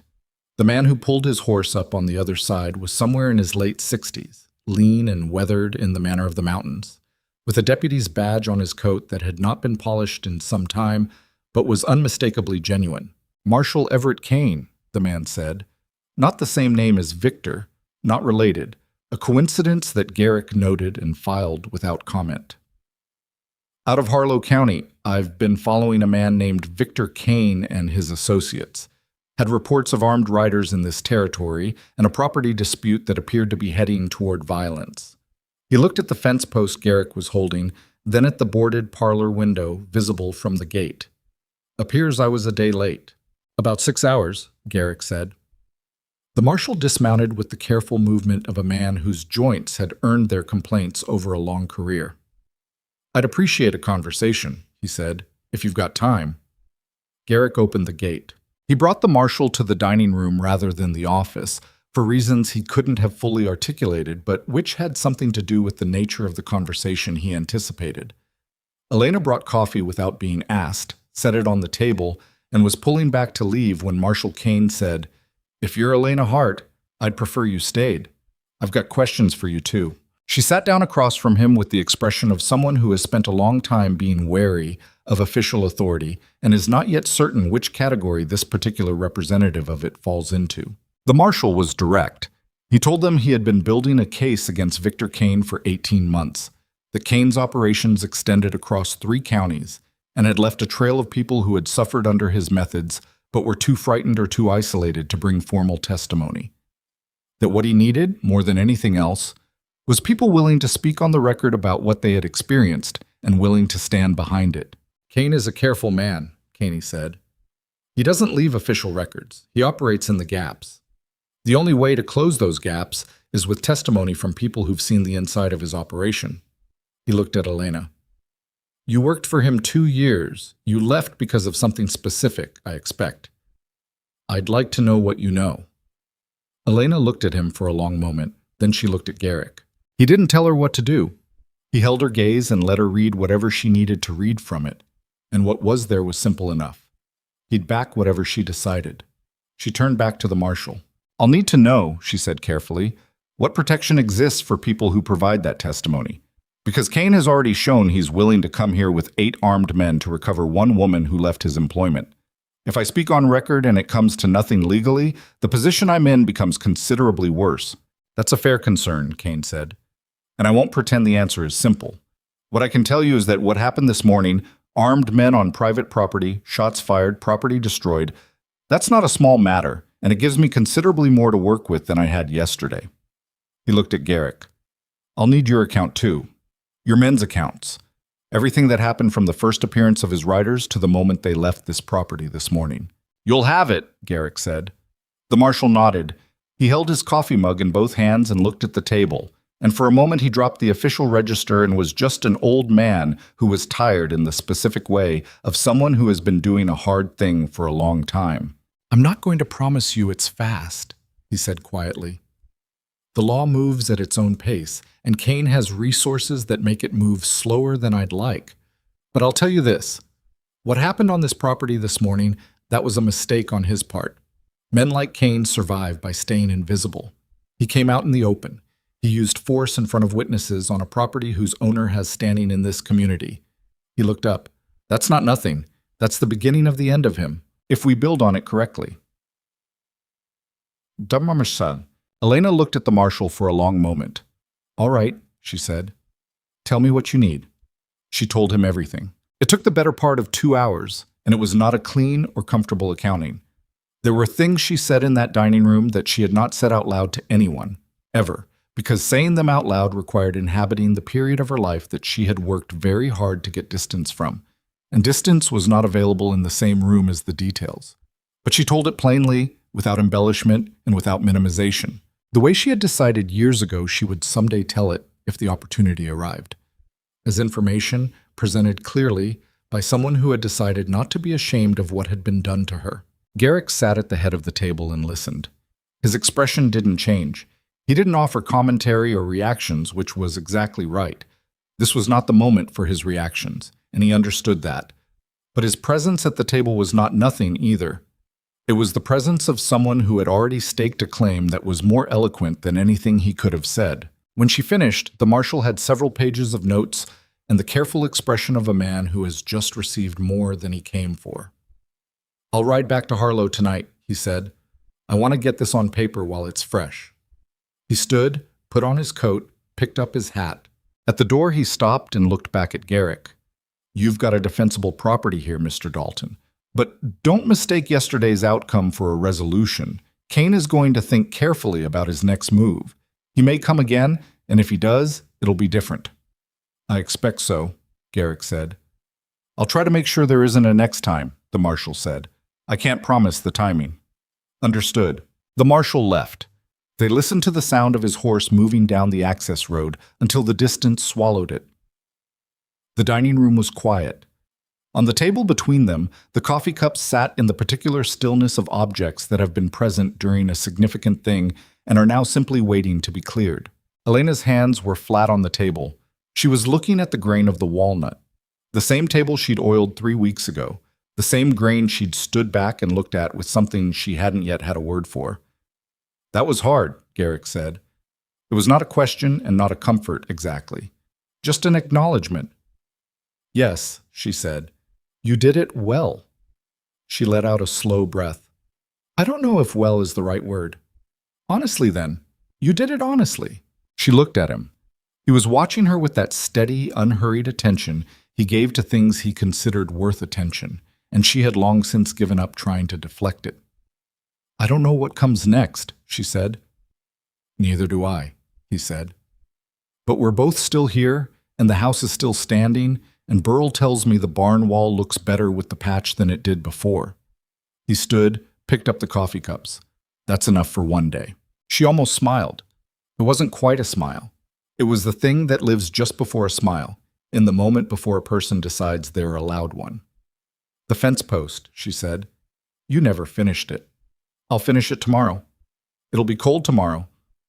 "Posts don't care about cold," he said, which was true and not the point, and they both knew it, and neither of them said so. She rose from the table and gathered the rest of the cups and carried them to the kitchen, and the house settled around her. Its rooms that had been held and waiting, its walls that had taken hits and held, its table that had been witness to something important today, its kitchen that smelled of coffee and the last of the morning's bread. Outside, the Colorado sky was doing what it did in late autumn, turning that deep, specific blue that comes when the air has gone thin and cold and the light has given up pretending it's going to stay long. Inside, for the first time in a long time, the windows held it. The fence post got finished the next morning, as promised, in cold that made the ground ring like iron under the post driver and turned the breath of every man working visible in the pale air. Garrick drove the posts himself with Reese and young Callum beside him, nobody talking much because the cold made talking expensive and the work was clear enough not to require commentary. They had the line back up by mid-morning, and Garrick stood back and looked at it with the critical eye of a man who knows the difference between a thing done and a thing done right. And it was done right, and he moved on. That was the shape of the days that followed. One thing done, then the next. The parlor window replaced with proper glass ordered from Mill Haven, the wagon repositioned back to its working location, the barn wall that Burl had patched, inspected, and approved. The ranch absorbed the evidence of what had happened the way working land absorbs most things. Not by erasing it, but by incorporating it, the way a healed scar is not the same as unmarked skin, but is still, unmistakably, skin. The hands had settled. That was the word for it. Settled. The way disturbed water settles once the thing that disturbed it has moved on. There was a quality in the bunkhouse that Holt described to Garrick in his economical way as solid.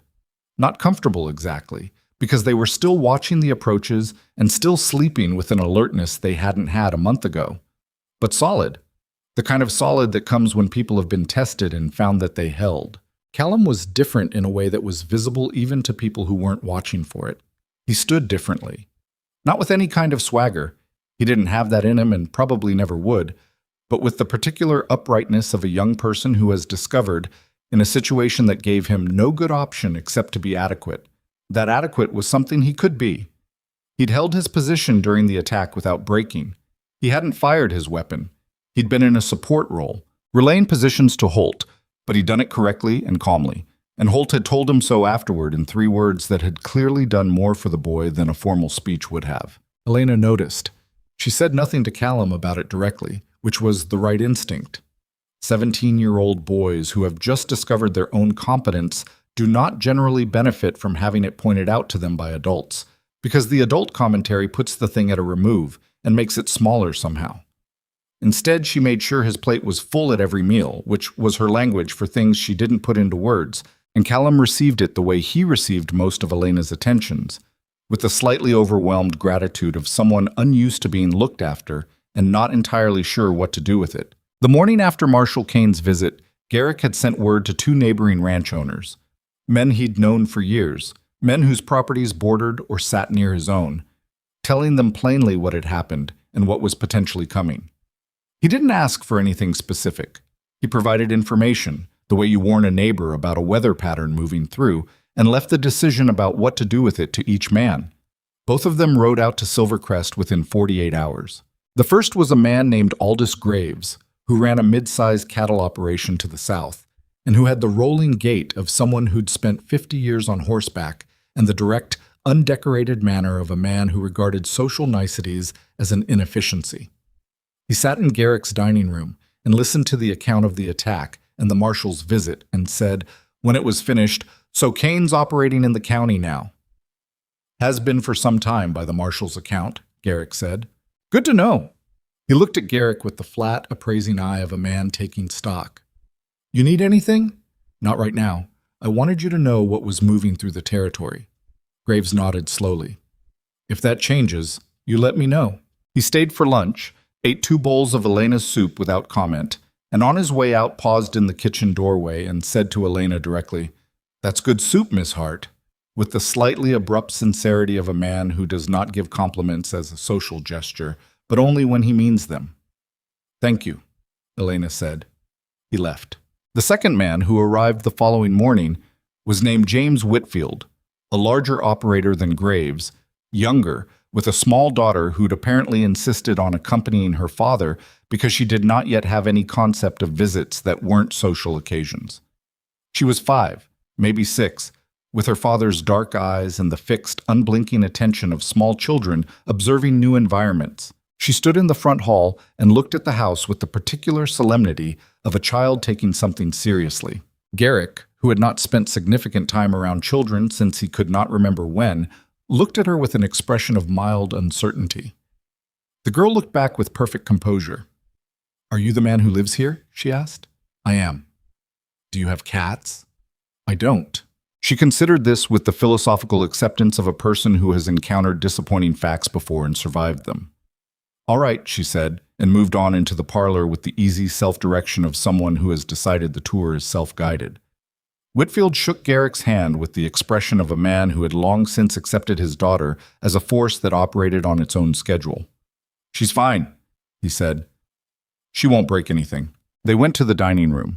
Elena appeared in the doorway a few minutes later with coffee and a plate of biscuits that she had, as far as Garrick could tell, simply had ready, because she had developed an instinct for hospitality that operated at a level below conscious planning, the way certain skills become when they've been practiced long enough to become reflexive.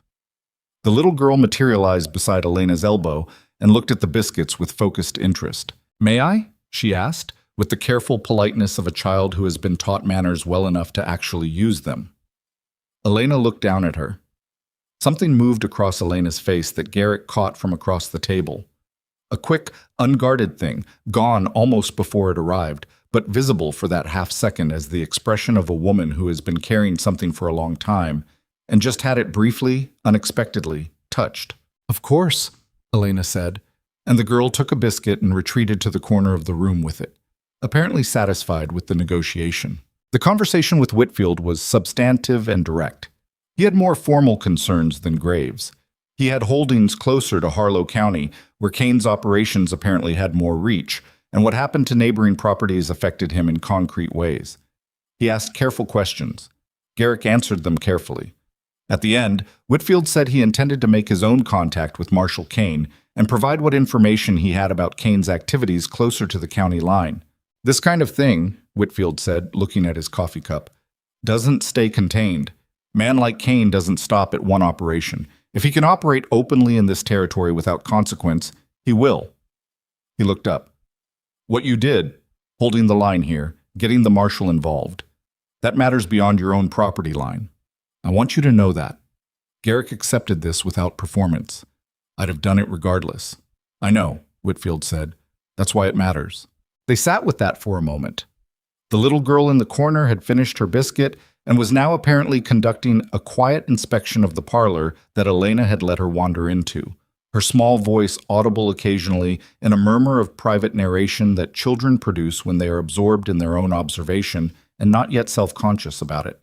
Whitfield left in the early afternoon, his daughter riding in front of him on the saddle with the contentment of someone who had found the trip worthwhile.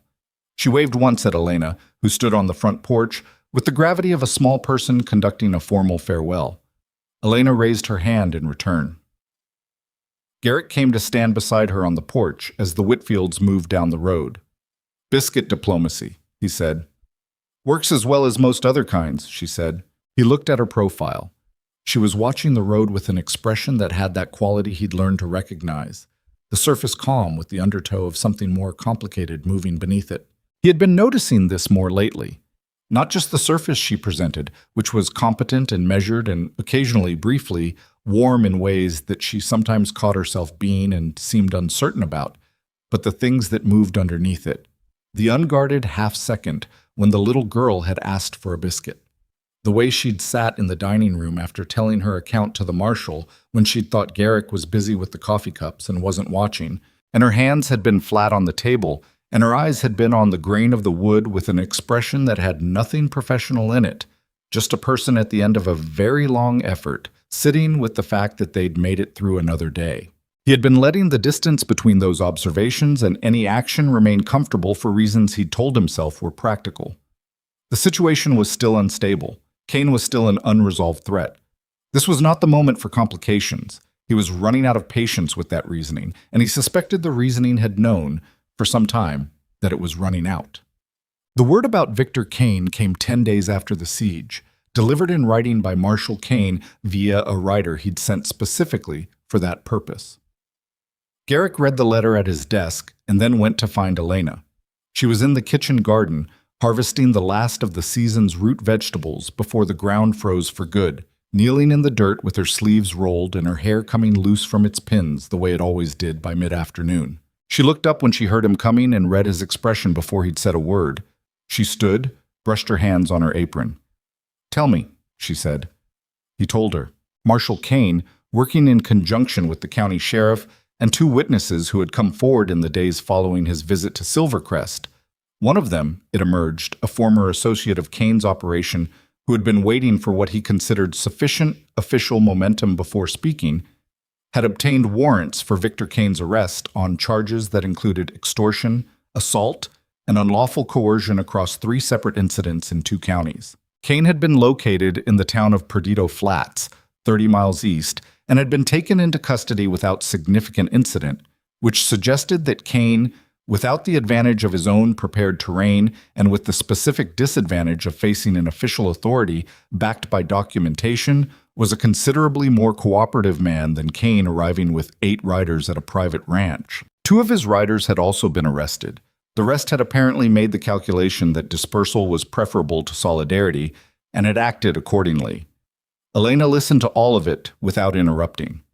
Her face was doing the thing, the controlled surface, but her hands, which she'd folded in front of her when he'd started talking, had tightened slightly on each other, and she was doing the careful breathing of a person managing a response they intend to manage. When he finished, she was quiet for a moment. "It may not hold," she said. "A man like Kane has resources. He'll find lawyers. He'll find gaps." "He might," Garrick said. "Kane says the warrant package is solid, more solid than anything they've built before, because this time they have your testimony and Whitfield's cooperation and what happened on this property on record." He paused. "It's not a guarantee, but it's more than you've had at any point before." She looked at him. "Kane wants me to be available to testify formally if it comes to that." "I expect so." "I said I would be. To him, I mean. I said I'd stand behind what I told him." She looked back at the garden. "I meant it." "I know you did." She was quiet again. The afternoon had the specific stillness of late autumn, sounds carrying cleanly in the cold air, the distant low of cattle somewhere on the upper pasture, a wind moving through the last of the dry leaves in the cottonwood along the east fence line. "Elena." He said her name in the way he'd developed over the past weeks, not as a summons or a preamble to something else, just as her name, which it had become something to say in its own right. She turned to look at him. He had prepared exactly nothing to say at this point, which was not his usual approach to anything, and which told him something about the state he was in. He was a man who planned, who assessed and prepared and didn't speak until he knew what he meant to say. Standing in the kitchen garden, watching her look at him with those steady dark eyes, he found that the words that came were the unpremeditated kind, which were not elegant but had the advantage of being true. "I don't want you to leave," he said. She held his gaze, said nothing. "I want to be clear about what I mean by that," he continued, because he'd started and there was no useful place to stop. "Not as a cook, not as whatever temporary arrangement we've been calling this for the past 6 weeks. I mean, I want you to stay, as I want you here, Elena, that's what I mean." A long pause. The wind moved through the cottonwood again. "That's not a very polished declaration," she said. "No," he agreed. "You didn't plan this." "No." She looked at him for a long moment. He stood in it without trying to fill it or qualify it. He'd said the thing. He could wait for her to do what she was going to do with it. "I don't know how to do this," she said, and what she meant by this was broad and honest, and they both understood it. She didn't mean the practical arrangement of staying at Silver Crest. She meant the other thing, the thing that required letting a person in past the careful outer layer she'd built over years of managing her own survival with nobody's help but her own. The thing that was harder than anything that had happened in the last 6 weeks, including the morning with the riders. "I don't either," he said. "Particularly." She looked at him. A small dry expression crossed her face. "That's also not reassuring." "I know, but it's honest." Another pause. She looked down at the garden, at the last of the parsnips she hadn't finished pulling, the turned earth dark with cold moisture. "My father used to say," she said slowly, "that the hardest work is always the work you most need to do." She looked back up. "I used to think he meant land work, breaking new ground. He might have meant something else." "He might have," Garrick said. "I need you to understand that I'm not an easy person," she said, and said it plainly without apology. "I'm not going to become easy because the situation has improved. I have opinions about your South Pasture rotation and your storeroom organization, and probably a number of other things I haven't gotten to yet. I don't sit still when I'm anxious. I make elaborate breakfasts when I'm worried about something, and I can't stop until the thing I'm worried about resolves or I run out of ingredients." "I know all of that," he said. "I know you know it. I'm telling you it won't change." "Elena." He took a step toward her, which closed some of the distance between them without closing all of it, some intermediate territory that was not the same as the distance they'd been keeping and not yet the thing they were moving toward. "I spent 4 years in a house that ran perfectly well as an operation and felt like a building. In 6 weeks you have made it feel like a home, not because everything runs better, though it does, because there is someone in it who gives a damn about the food and the fence and the window and the boy who was eating himself sick on apple cake because someone looked at him long enough to notice what he needed." His voice had gone quieter. "I'm 51 years old and I know what something valuable looks like. And I know the difference between valuing it correctly and letting it walk back out through a gate I was too careful to keep open." She looked at him for what felt like a long time, Then she said, "I'm 32.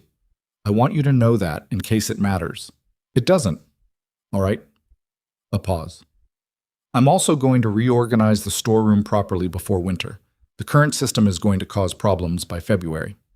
"I know," he said. "And the South pasture cattle need to stay off that ground until April at the earliest." "I know that too. And Callum needs proper winter boots. His current pair isn't going to—" "Elena," gently. She stopped.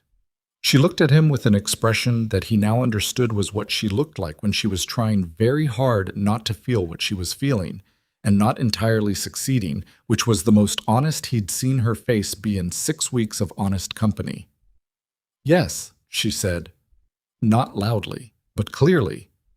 He reached out and took her hand, which was cold from the garden work and slightly dirty and entirely itself. She let him. They did not make any public announcement. They were not, either of them, people given to public announcements. What changed was simply what was already visible to anyone paying attention, which, on a ranch of 11 people who had spent 6 weeks living in close proximity to 2 individuals who were each too private to be obvious about anything, turned out to be everyone. Holt noticed first, which was predictable, being Holt. He said nothing, which was also predictable.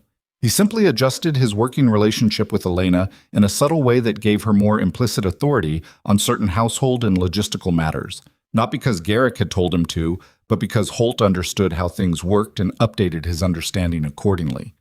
Elena noticed the adjustment within 48 hours, understood its meaning, and acknowledged it by bringing Holt an extra cup of coffee one morning without being asked, which was her equivalent of a formal statement. Reese figured it out when he came to the kitchen for a glass of water one evening and found Garrick and Elena at the kitchen table going over the winter supply list, not in the office where such conversations had previously occurred.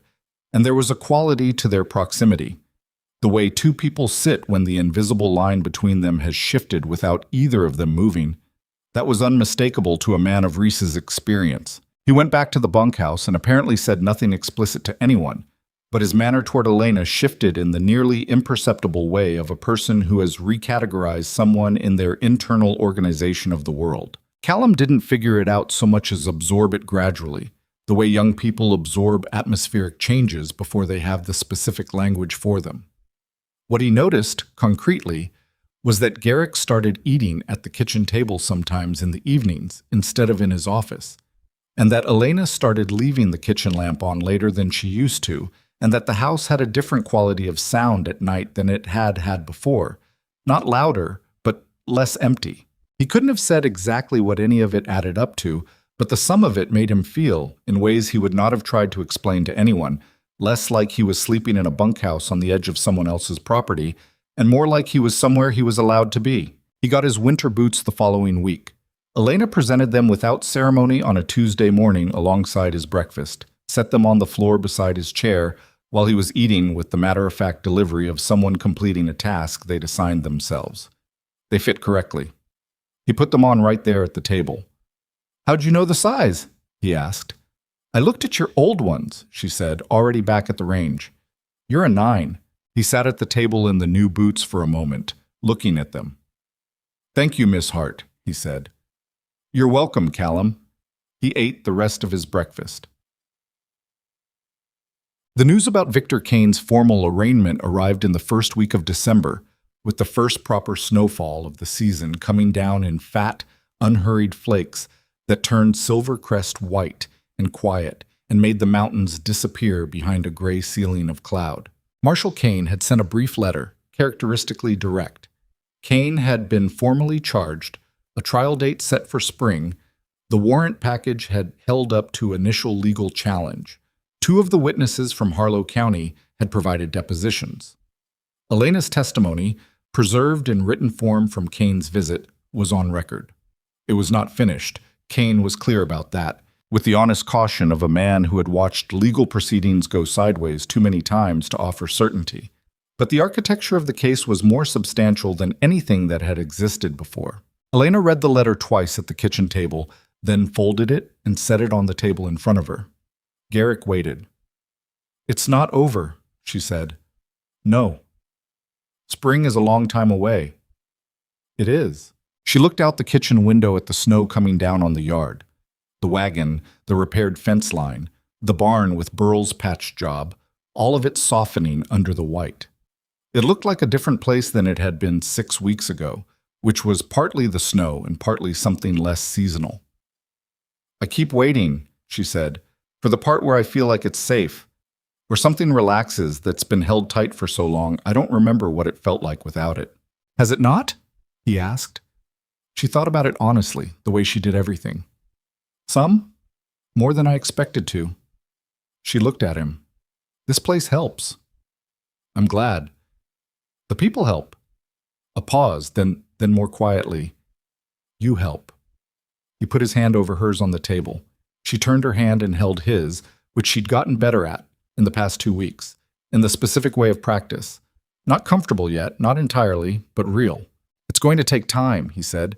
"What you've been carrying, it doesn't put itself down in a season." "I know that." She looked at their hands. "I just wanted you to know that it's putting itself down, slowly." "But it is." He didn't say anything. He didn't need to. He'd spent 4 years learning how loud silence could get in a house that had lost its warmth, and he knew that the silence in the kitchen right now was a different kind entirely. The kind that isn't empty, the kind that has 2 people in it who have decided, without making it into a larger thing than it is, to stay. Outside, the snow came down on Silver Crest Ranch without hurry. Tied. Christmas arrived the way it always does on working ranches. Not as a holiday in the formal sense, so much as a break in the forward pressure of labor. A day when the work that could wait did, and the people gathered. Elena had been planning it for 2 weeks, in a way she hadn't explicitly announced as planning, but which was obvious from the way the kitchen had been operating. She cooked for 3 days prior, with the systematic intensity of someone who has set themselves a goal and intends to meet it. And on the morning itself, the Silver Crest dining room table, the walnut one she'd oiled back in October, the one she'd set the first evening when she'd decided that a table was meant to be used, was set for 12 people with the best of the household's dishes, and a centerpiece she'd made from pine branches and dried seed heads from the garden that was not elaborate but was clearly considered. Garrick stood in the dining room doorway and looked at it for a long moment. 12 settings. He counted them without meaning to. He hadn't hosted a Christmas in this house since Margaret's last. He'd worked through the day, in the years between, with the same deliberate purposefulness he applied to grief generally, keeping busy enough that the day was just a day and not a referendum on what was missing. This morning, the dining room smelled like food and pine, and the table had 12 settings, and from the kitchen came the sound of Elena talking to Callum about something. A practical conversation, instructions about where to put the bread, and Callum's answering voice, higher than it had been in October, still finding itself. Holt appeared beside him in the doorway. "Table looks good," Holt said. "It does." They stood there a moment. "She did that," Holt said, meaning the table, and not only the table. "I know," Garrick said. "Good thing you opened the gate." Garrick looked at him. Holt was looking at the table with the composed expression he wore over everything, which you had to know him well to read, and what was in it, for those who knew him, was simple and unambiguous. "Yes," Garrick said. It was. The meal that followed was not perfect. Denny Farrow knocked over his water glass inside the first 10 minutes and spent the resulting interval as red-faced as a man who had faced armed riders the previous month with perfect composure and now couldn't manage a glass of water.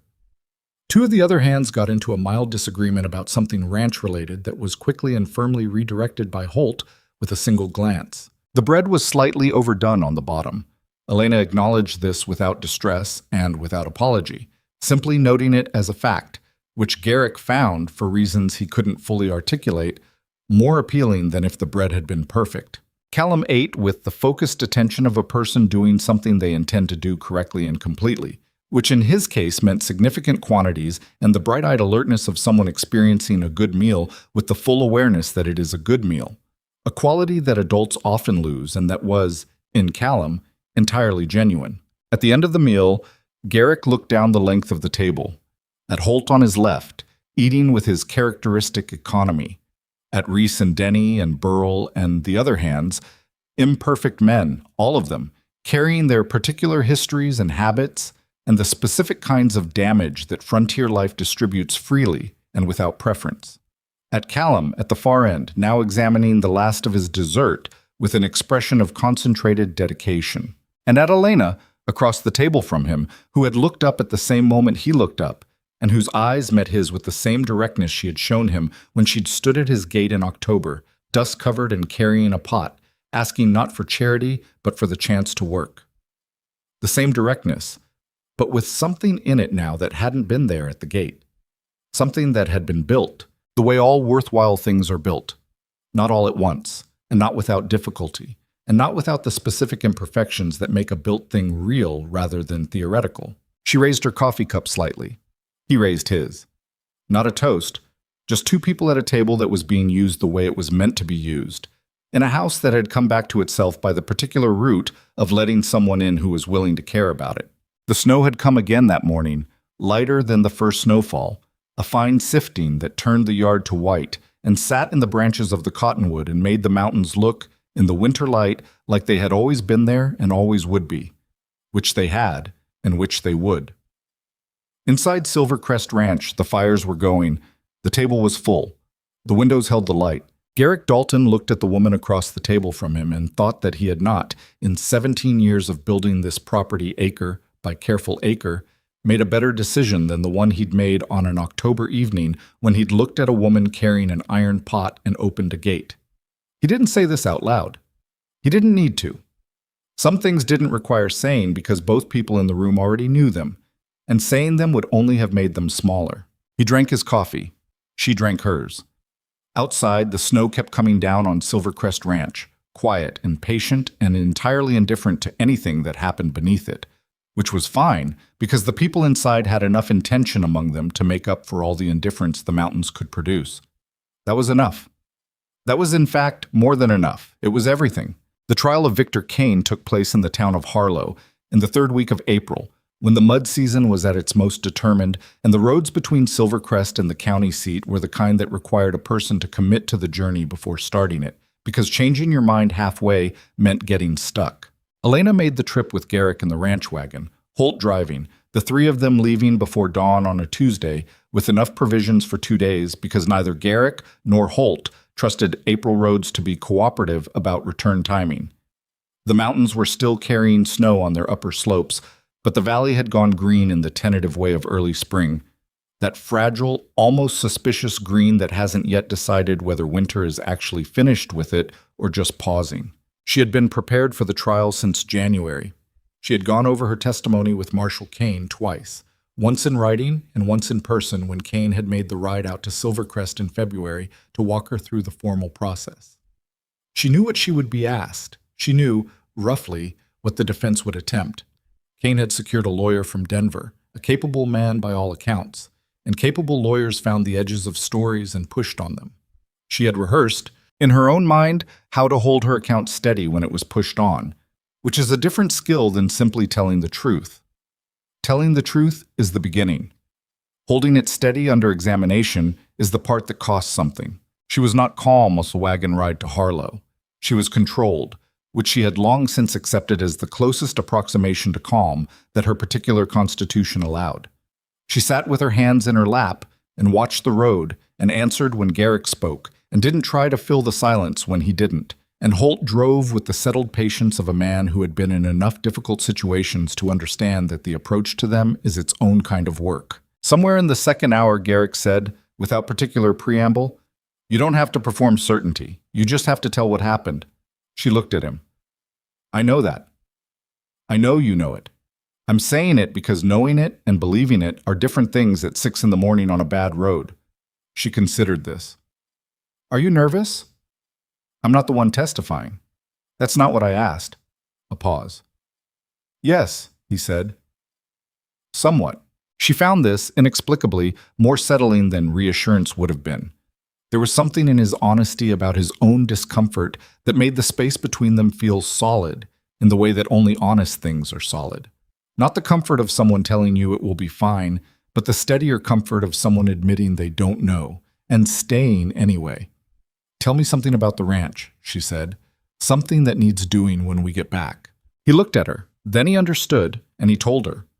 He talked about the north fence line, which had two posts that had shifted over winter and needed to be reset before the spring cattle movement. He talked about Burl's assessment of the barn roof, which had a section of weathered shingles that were marginal for another season.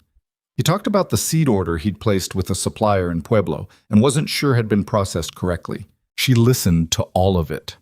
By the time they reached the outskirts of Harlow, the specific grinding anxiety that had been sitting behind her sternum since before dawn had not disappeared, but it had been put in its proper proportion, the size of a thing that needed to be done, not the size of everything.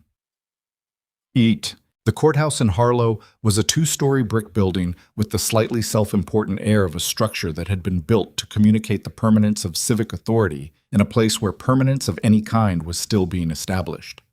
The courtroom itself was smaller than its exterior suggested, with wooden benches worn smooth by years of use and windows that admitted the April light in long, pale rectangles across the floor. Elena sat in the gallery with Garrick before she was called, watching the proceedings with the careful attention she brought to everything she needed to understand. Kane's lawyer was as capable as advertised, a composed man who asked his questions with the particular patient precision of someone who had learned that the damage in a courtroom is usually done not by force, but by erosion. He asked the same thing in slightly different ways. He introduced small inconsistencies and waited to see if they expanded. He was good at his work. Kane himself sat at the defense table with the straight-spined composure that Elena had been looking at across distances for 2 years, and was now seen close up for the first time in an official context. He was a controlled man. He looked at witnesses with the evaluating expression of someone calculating rather than feeling, and when his eyes moved to Elena in the gallery, they held there for a moment, not threatening, not in any way that could be called overtly threatening, just the look of a man noting an obstacle and filing it under problems to be managed. She held his gaze. She didn't look away first. When they called her name and she walked to the front of the courtroom, she was aware of Garrick watching from the bench behind her. Not in the way of someone who needed watching over, in the way of someone who finds it useful to know that a particular person is in the room. She told her account. She told it in the same way she had told it to Marshal Kane in the Silver Crest dining room, plainly, without embellishment, without the kind of emotional performance that a different sort of person might have attempted because they thought it would be more persuasive. She had learned over years of managing difficult situations that plainness is its own form of authority. People who exaggerate can be caught exaggerating. People who tell the same unvarnished thing the same unvarnished way, repeatedly, under pressure, are considerably harder to dismantle. The defense lawyer pressed on the edges she'd expected him to press on. He asked about the terms of her employment, about specific dates she couldn't pin down with precision, about the nature of certain transactions she'd witnessed that could be characterized differently than she characterized them. She answered each question with what she knew and said plainly when she didn't know something, which is the most defensible position available to a witness and also the honest one. She was on the stand for 2 hours. When it was finished and she returned to the bench where Garrick was sitting, she sat down and he didn't say anything, and she didn't say anything, and that was correct. The other witnesses, the former associate of Kane's operation who had come forward, and 2 people from Harlow County who had suffered directly under his lending practices, added their accounts to the record. Marshal Kane testified about the events at Silver Crest with the methodical specificity of a man who had been keeping careful records of everything since January, and whose records were, by evident quality, meticulous. The jury deliberated for a day and a half. Elena and Garrick stayed at a boarding house in Harlow. The woman who ran it was incurious in the useful way of a person who has housed too many people with too many situations to invest herself in any single one. And the rooms were clean and the meals were adequate, and the April rain that came down on the second night was the kind that drummed steadily on the roof and made the walls feel solid by contrast. Garrick knocked on her door at 9 o'clock that second evening, which she opened to find him holding 2 cups of coffee from the kitchen downstairs, with the expression of a man who has decided that sitting alone in his own room being useless is worse than finding somewhere to be usefully present. "You're not sleeping," he said. "No." "Neither am I." He held out a cup. "We could not sleep together." She took the cup. "That sounded different than you intended." A pause. "It did," he agreed. She stepped back to let him in. They sat at the small table by the window, the rain making its noise on the glass, and they talked. Not about the trial, not about Kane, not about any of the things that were waiting for the jury's resolution. They talked about the ranch, about what she wanted to do with the kitchen garden in spring, which had ambitions that required a proper fence to keep the deer out. About Callum, who had written, in the labored but earnest hand of a young man who had taught himself to do it.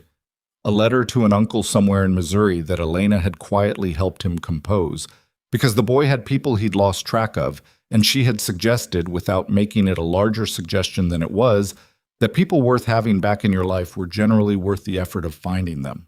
About Holt, who had apparently, in a development that none of them had seen coming, and which had been received at Silver Crest, with the stunned silence of people processing unexpected information, begun a correspondence with the widow of a rancher 2 counties over, who had written him a letter about a fence dispute, and ended up, through the protracted medium of letters carried by infrequent writers, in an exchange that had more warmth in it than fence disputes generally require. Holt, Elena said, with the specific disbelief of someone still adjusting to a new piece of information. Writing letters. Long ones, apparently, Garrick said. Burl found him at the desk in the tack room 3 nights running. Has anyone said anything to him? Nobody has said anything to him, possibly because nobody wants to be the person who reduces Holt to whatever expression he would make if someone mentioned it. She considered this. What would he do? I think he'd look at you long enough that you'd feel you'd made an error, and then he'd go back to the letter. She laughed. It was a real laugh, not managed or performed, the kind that arrives before a person has decided to produce it. And in the quiet of the small room above the rainy street in Harlow, it sounded like the most ordinary and necessary thing in the world. Garrick listened to it and thought that some things are worth a great deal of trouble and waiting, and that he had always known this in the abstract, and was learning it now in the specific. The verdict came back on the 3rd morning, guilty on 4 of the 5 counts, including extortion and unlawful coercion. The 5th count, the most technically complicated of the charges, the jury found insufficient to prove beyond the required standard, which was the legal system being what it was, imperfect and bounded by its own rules, and Kane had warned them this might happen. The judge sentenced Kane to 7 years. His lawyer would appeal, and the appeal would take time and might succeed in part, and might not. These were the realities that Kane laid out for them in the courthouse hallway afterward, his hat in his hand, speaking carefully and without promises. 7 years is not nothing, Kane said, and the appeal process, even if it's successful, takes this out of the immediate future. Elena listened. The men who rode with him, where are they? Scattered. The 2 we arrested took shorter sentences and kept their mouths shut. The rest are wherever men like that go when an operation collapses. He paused. Kane without Kane's resources is a significantly reduced problem. She nodded slowly. She had known since January that the end of this was not going to feel the way endings feel in stories, clean and decisive, a door closing with a solid sound. The actual end of a thing like Victor Kane was going to be gradual and partial and administrative, a matter of legal processes and time, and the slow reduction of a threat rather than its elimination. She had made her peace with this during the long winter, in the same way she'd made her peace with other imperfect outcomes that were nonetheless real outcomes and therefore worth accepting. Thank you, she said to Kane, for all of it. The marshal looked at her with the tired, genuine expression of a man at the end of a long effort. You did the harder part, he said, standing up in there and saying what you said clearly, twice, under examination. That's not easy, and it's not nothing. I've had witnesses with less at stake fold. She looked at him. I had reasons to hold, she said simply. Kane glanced at Garrick, who was standing slightly behind her, and the marshal's expression said that he understood precisely what the reasons were, and that he found them, on balance, to be good ones. The road back to Silver Crest was better than the road out had been. Spring had made a 2-day decision in their absence, the way it sometimes does in mountain country. Cautious and incremental, and then suddenly, definitively, warm. The mud had firmed in places, and the cottonwoods along the creek bottom they passed through were putting out the first yellow-green of leaves, and the sky above the San Juans was the deep, uncompromising blue of a Colorado April afternoon that has decided the season. Elena sat beside Garrick on the wagon bench, Holt driving again, and she felt the specific quality of the silence differently than she had on the way out. It wasn't the silence of approach. It was the silence of return, which is its own kind. A silence with a direction in it, a destination already understood. They were still an hour out from Silver Crest when she said, "I want to start the bakery." Garrick looked at her. "Say that again?" "The bakery. I've been thinking about it since February." She had been thinking about it since January, if she was being precise, but she'd been waiting until after the trial to say it, because saying it before felt like getting ahead of something that wasn't yet resolved.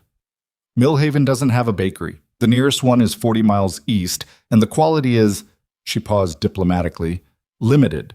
There's a building on the main street that's been sitting empty since the dry goods store moved. I've written down what the startup would require. Of course you've written it down, Garrick said. There's a market, not just Millhaven. The smaller camps and settlements in the valley, a reliable supply of baked goods, delivered on a regular schedule. Bread mostly, but pastry when the season allows, and the dried fruit supply from Pueblo can supplement through winter. She stopped. I'm not asking you to finance it. I have the wages I've been saving since October and... Elena, he said it gently with the specific patience of a man who has learned when to interrupt and when not to. I'm not concerned about the financing. She looked at him. Then what are you concerned about? Nothing, he said. I'm not concerned about anything. I'm listening. She studied him for a moment, checking for the kind of polite support that is actually doubt wearing better clothes. She didn't find it. What she found was what she usually found when she looked at Garrick Dalton straight on. A man who meant what he said and said what he meant, and had decided somewhere in the last 6 months that her ideas were worth the same attention he gave his own. There's also the question, she said more carefully, of what I am here. At Silver Crest. Formally. A pause. I've been thinking about that too, he said. And? And I'd like to resolve it in the most permanent way available, if that's agreeable. She looked at him for a long moment.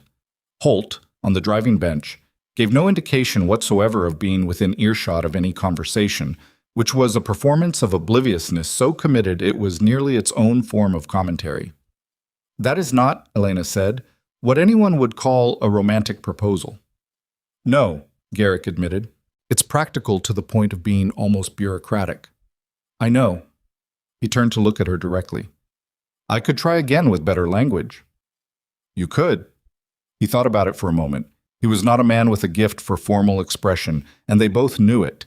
And performing a gift he didn't have would have been worse than the honest version of what he had. I want to build the rest of my life with you, he said. That's the whole of it. Whatever that looks like. The bakery, the ranch, the storeroom reorganization you've been threatening since November, Callum's letters, Holt's correspondence, all of it. I want it to be ours, not mine and yours separately with a gate between them. She held his gaze. That, she said, is better. Yes? Yes. She looked forward at the road, at the mountains coming clear above the tree line, at the specific blue of the sky over the country that had become, without her entirely planning it, hers. Ask me properly, though. Elena Hart, he said. Will you marry me? Yes, she said, simply and without theater, which was the only way either of them would have meant it. Holt kept driving. The horses kept their pace. The road kept unreeling under the wheels towards Silver Crest, and the afternoon kept being what it was, imperfect and real, and moving steadily forward. They were married in June in the Silver Crest dining room, because Elena had no interest in a church ceremony, and Garrick had no interest in anything that required him to be publicly formal for longer than necessary. Judge Aldrich from Millhaven, no relation to the former cook, came out on a Tuesday and conducted the ceremony in 20 minutes in front of Holt and the Hands and Aldous Graves and James Whitfield and Whitfield's daughter, who had appointed herself the occasion's aesthetic supervisor and stood in the front with the serious expression of someone monitoring quality. Elena wore a blue dress she had made herself, which was not white and was not elaborate and was exactly right. Garrick wore his good coat, which Callum had brushed the previous evening with the focused attention of a young man who understood that some things deserved proper preparation. The meal afterward was, naturally, extraordinary. Elena had planned it for 3 weeks and executed it with the combination of technical precision and genuine care that defined everything she did in a kitchen and the dining room table. The walnut one? The one she'd oiled in October with the realization that it had been waiting. The one that had held 12 settings at Christmas and witnessed the marshal's visit and hosted the conversations that had changed the direction of everything. Held food enough for everyone twice over, and everyone was twice fed, and the afternoon came through the windows clean and warm. Callum gave a toast. It was clearly something he had been working on for some time, and it was short, and it wasn't quite coherent in places, and it was entirely sincere in a way that only things that cost something to say managed to be. He said that Silver Crest was the first place he had ever been where he'd felt like he was supposed to be there, and that he thought that was because of both of them, and he didn't have better words for it than that. And he sat down quickly and looked at his plate. Nobody said anything for a moment. Then Holt raised his glass, which was enough. The bakery opened in September. It was not, at the start, the operation it would eventually become. It was Elena and one hired girl from Millhaven named Petra, 17, quick, with an aptitude for pastry work that Elena identified within the first week and developed with the systematic patience of someone who understands that skill is built rather than found. The building on the main street of Millhaven had required work, and Garrick had provided it. Not with money only, but with time, spending 3 weekends helping rebuild the interior with Reese and Burl, and Elena had been present for all of it and had opinions about where things should go that she communicated without apology and that were, as usual, correct. The first weeks were lean in the way that new things are lean. Word traveled slowly in mountain country, and trust in a new establishment took time to build. Elena didn't rush it. She opened at 5 in the morning and closed when the day's baking was gone, and she maintained the same consistency of quality whether she had 3 customers or 30, because she understood that reputation is built on the days when nobody is particularly watching, not on the days when everyone is. By November, the bread was selling out by mid-morning. By the following spring, she had a contract with 2 of the mining camps in the Upper Valley, a weekly arrangement with the Millhaven Hotel, and had hired a second girl. Petra had become, in the span of 8 months, the kind of capable young assistant that Elena had been at that age, someone who noticed things and fixed them without being asked, who showed up early and stayed late and asked questions only when the questions were worth asking. Elena watched this with the complicated feeling of someone recognizing a version of themselves and being uncertain whether that's gratifying or sobering. She decided it was both, and that both was appropriate. The bakery and the ranch operated as separate things that were part of the same thing, which is the shape that life takes when it is actually being lived rather than arranged. Garrick expanded the cattle operation in the second year, adding a contract with a beef buyer in Durango that required better management of the summer pasture rotation. A change that Elena had, in fairness, suggested 18 months prior when she'd been looking at the south pasture in October and doing arithmetic in her head that she hadn't yet had the standing to say out loud. Garrick acknowledged this without being prompted, which she appreciated, and which told her something about the kind of man he was continuing to be, not just the kind of man he had been at the beginning when she was still deciding what to make of him. Holt, in a development that continued to astonish everyone who knew him, married the widow from 2 counties over in the spring of the second year. Her name was Clara, and she was a compact, direct woman of 55 who had the same quality of economy that Holt had. She said what she meant and no more, and she moved through the world with the settled competence of someone who has been solving her own problems long enough that it has become simply how she operates. She arrived at Silver Crest for the first time with the composed expression of a woman assessing a situation, and by the end of the first afternoon had made 2 observations about the ranch kitchen that Elena found accurate and adopted without discussion. "I like her," Elena told Garrick that evening. "I thought you would," he said. "She's like Holt." "She's exactly like Holt. I don't know if that's how they found each other or what they made each other into. Probably doesn't matter." "Probably not," she agreed. Callum found his uncle in Missouri. The letters, Elena had helped him write 4 before the exchange found its rhythm, and he no longer needed her help, produced a response, and the response produced more letters. And by the end of the first year, a man arrived at Silver Crest on a hired horse, a lean man in his 40s with something of Callum's build and his mother's eyes, apparently, which made Callum go very still when he saw him coming up the road. Elena was on the porch when it happened. She saw Callum's face, and she looked away before he could feel observed in a moment that belonged only to him, She had learned over the course of everything that looking away at the right moment is its own form of care. The uncle, his name was Robert, a quiet man who worked in horses in Missouri and had the straightforward manner of someone who has spent too much time with animals to waste energy on performance, stayed for 2 weeks. He and Callum spent most of the time either working or sitting together in the settled way of people who don't need to fill silence to justify the company. When he left, Callum stood at the gate and watched him go down the road without moving until the dust had completely settled. He came to the kitchen after. Elena had bread going and didn't stop. "You all right?" she said. "Yeah." He sat down at the table. "He's going to come back next summer." "Good." He said. Callum stopped, started again. "He said I look like my mother." She kept her hands on the bread. "That's good too," she said. "I don't remember her that well. I was 6. "I know." He sat at the table while she worked, and neither of them spoke for a while, and the kitchen was warm and the bread was rising and the afternoon light came through the window that faced the yard, and the yard had the green of a Silver Crest summer, the particular green of mountain grass that has waited through a long winter to be exactly this. Some silences are not empty. She had learned this too.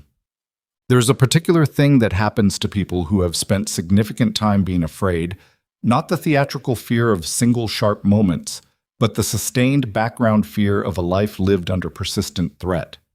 When that fear finally resolves, it doesn't announce itself. It doesn't arrive as relief in any clean, recognizable form. It leaves, instead, the way a noise you've been hearing so long you've stopped registering it stops, and you notice the absence only in retrospect.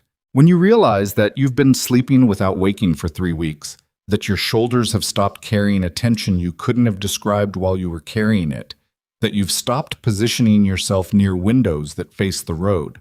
Elena noticed this in herself in the late spring of the 3rd year, standing in the kitchen garden at Silver Crest, the garden she'd put in properly the previous spring, with the deer fence Garrick had built at her specification, with the layout she'd planned over the winter, pulling the first lettuce of the season. She was not thinking about Victor Kane or what he was doing in whatever place the legal system had put him. She was thinking about lettuce and about whether the bean seedlings in the east bed were getting enough water and about the order from the Durango buyer that needed to be confirmed by Friday. She was just there, in the garden, in the morning, thinking about beans. She stood up and looked at the ranch, the barn, the house, the fence lines running straight to the tree line, the mountains above and permanent and indifferent in their vast way. And she thought that this was what it felt like when a life finally belonged to the person living it. Not perfect, not uncomplicated. The bakery had hard months and good ones, and the cattle operation had a disease scare in the second winter that cost them 6 head and 3 weeks of poor sleep, and Silver Crest had the normal accumulation of problems that a working property accumulates. Equipment failures and personnel difficulties, and one very bad storm in the 2nd January that took part of the barn roof that Burl had flagged as marginal and proved himself right about. Garrick and Elena argued, not frequently, but with the full investment of 2 people who say what they mean and don't soften it for the sake of tranquility. And the arguments were followed by silences and then by the return to the ordinary, the work, the table, the lamp between them in the evening, and the return was always, in its own unremarkable way, a choice made again. That was the thing she had come to understand, in the years since she'd stood at the gate with a pot in her hands, that a life is not built once, it is built continuously, in the daily decisions of what to attend to and what to let go, who to stay beside and what to stay for. The large choices matter. The gate she'd walked through, the testimony she'd stood up and given, the yes she'd said on the wagon road in April, but they are not the whole story. The whole story is also the bread that gets made on ordinary mornings, and the boots that get bought for a boy who needs them, and the fence post that gets reset in cold weather because it needs to be done, and the hand extended across a kitchen garden work table to a woman who has been carrying something heavy for too long. You do not find a home. You build one, and you keep building it, and the building never really stops. And that is not the unfortunate truth about homes, but the actual truth. And the actual truth is better than the alternative, which is something that was completed and therefore finished. It was Garrick who told her, on an evening in their 4th year, sitting on the porch in the September cool, the mountains going amber in the last of the light, that someone in Millhaven had asked him what he considered Silver Crest's greatest asset. "What did you say?" Elena asked. "I said the cattle operation and the land quality." He paused. "Then I said that wasn't the true answer." "What's the true answer?" He was quiet for a moment. In the considered way he was quiet when he was arranging something honest. "That I opened a gate 6 years ago," he said, "and everything that happened after that came from that one decision." She looked at the mountains. The amber was going rose now, the way it did for about 10 minutes in late September before the light gave up entirely, and the high peaks went dark. "You opened the gate," she said. "I still had to walk through it." "You did," he said. "That took more than I knew how to appreciate at the time." She thought about this woman who had stood at that gate, dust-covered, carrying the pot, holding the last of her endurance together with the precise pressure required to keep it from showing. She didn't feel distant from that woman. She felt continuous with her, which is different. That woman had not been rescued. She had arrived at the gate of her own volition and asked for the chance to work, and then done the work, and everything that followed had come from that sequence. Her agency, his answer, and the daily choice of both of them to keep building. "I want to tell you something," she said. "Tell me." "I was so afraid that first evening, standing at the gate, not showing it, but afraid." "I know," he said. "You knew then?" "Not then, after, when I understood more about where you'd come from." He looked at her. "The fact that you were afraid and came anyway, that's not a small thing." She considered that. The mountains had gone to dark outline now. The rose faded, the sky above them that particular deep blue that comes in the interval between sunset and full dark. "It's the only way anything gets done," she said. "Afraid and coming anyway." "Yes," he said. "It is." They sat on the porch while the dark came fully down and the stars found their way through, the way they always do over mountain country. Not all at once, but gradually. One, and then a few, and then the whole wide spill of them. Too many to count and not designed for counting, just there, which was enough. From inside the house came the sound of the kitchen. Petra, who sometimes stayed late when the next morning's baking was heavy, moving around in the familiar patterns of the work. The warm smell of the range came out through the kitchen window. A lamp was lit upstairs. Silver Crest Ranch sat in the dark under the stars, its fences running true, its fires lit, its people at rest or at work according to the requirements of the hour. The iron pot that had arrived at the gate 6 years ago sat on the kitchen shelf where Elena had put it on the first morning. It had been used, in the years since, for soups and stews and stocks and the particular bean dishes that Callum still requested whenever he was at the table, and it had the seasoned, used quality of objects that have been doing their job for a long time and are not finished yet. Nobody would have looked at it and seen anything remarkable. That was the point. The most important things rarely announce themselves. They arrive at ordinary gates at the end of ordinary days, carrying something practical, asking not for charity, but for the chance to work. And if the person at the gate has enough sense to open it, if they are willing to let the unknown thing in before they know what it will cost them, before they can be certain it won't complicate their life, which it will, which is the nature of anything worth letting in, then the life that follows is not the life they'd planned. It's the better one. The one that was possible all along, waiting on the other side of a gate for someone to have the courage to open it. And in the morning there would be bread to bake and cattle to move and a fence post somewhere on the property that needed attention, and Elena Hart Dalton would be up before the light with her sleeves already rolled, because that was who she was and who she had always been, and the ranch would wake around her the way it did every morning, imperfect, ongoing, alive. And that would be enough. It had always been enough. It had always, if you were paying attention, been everything.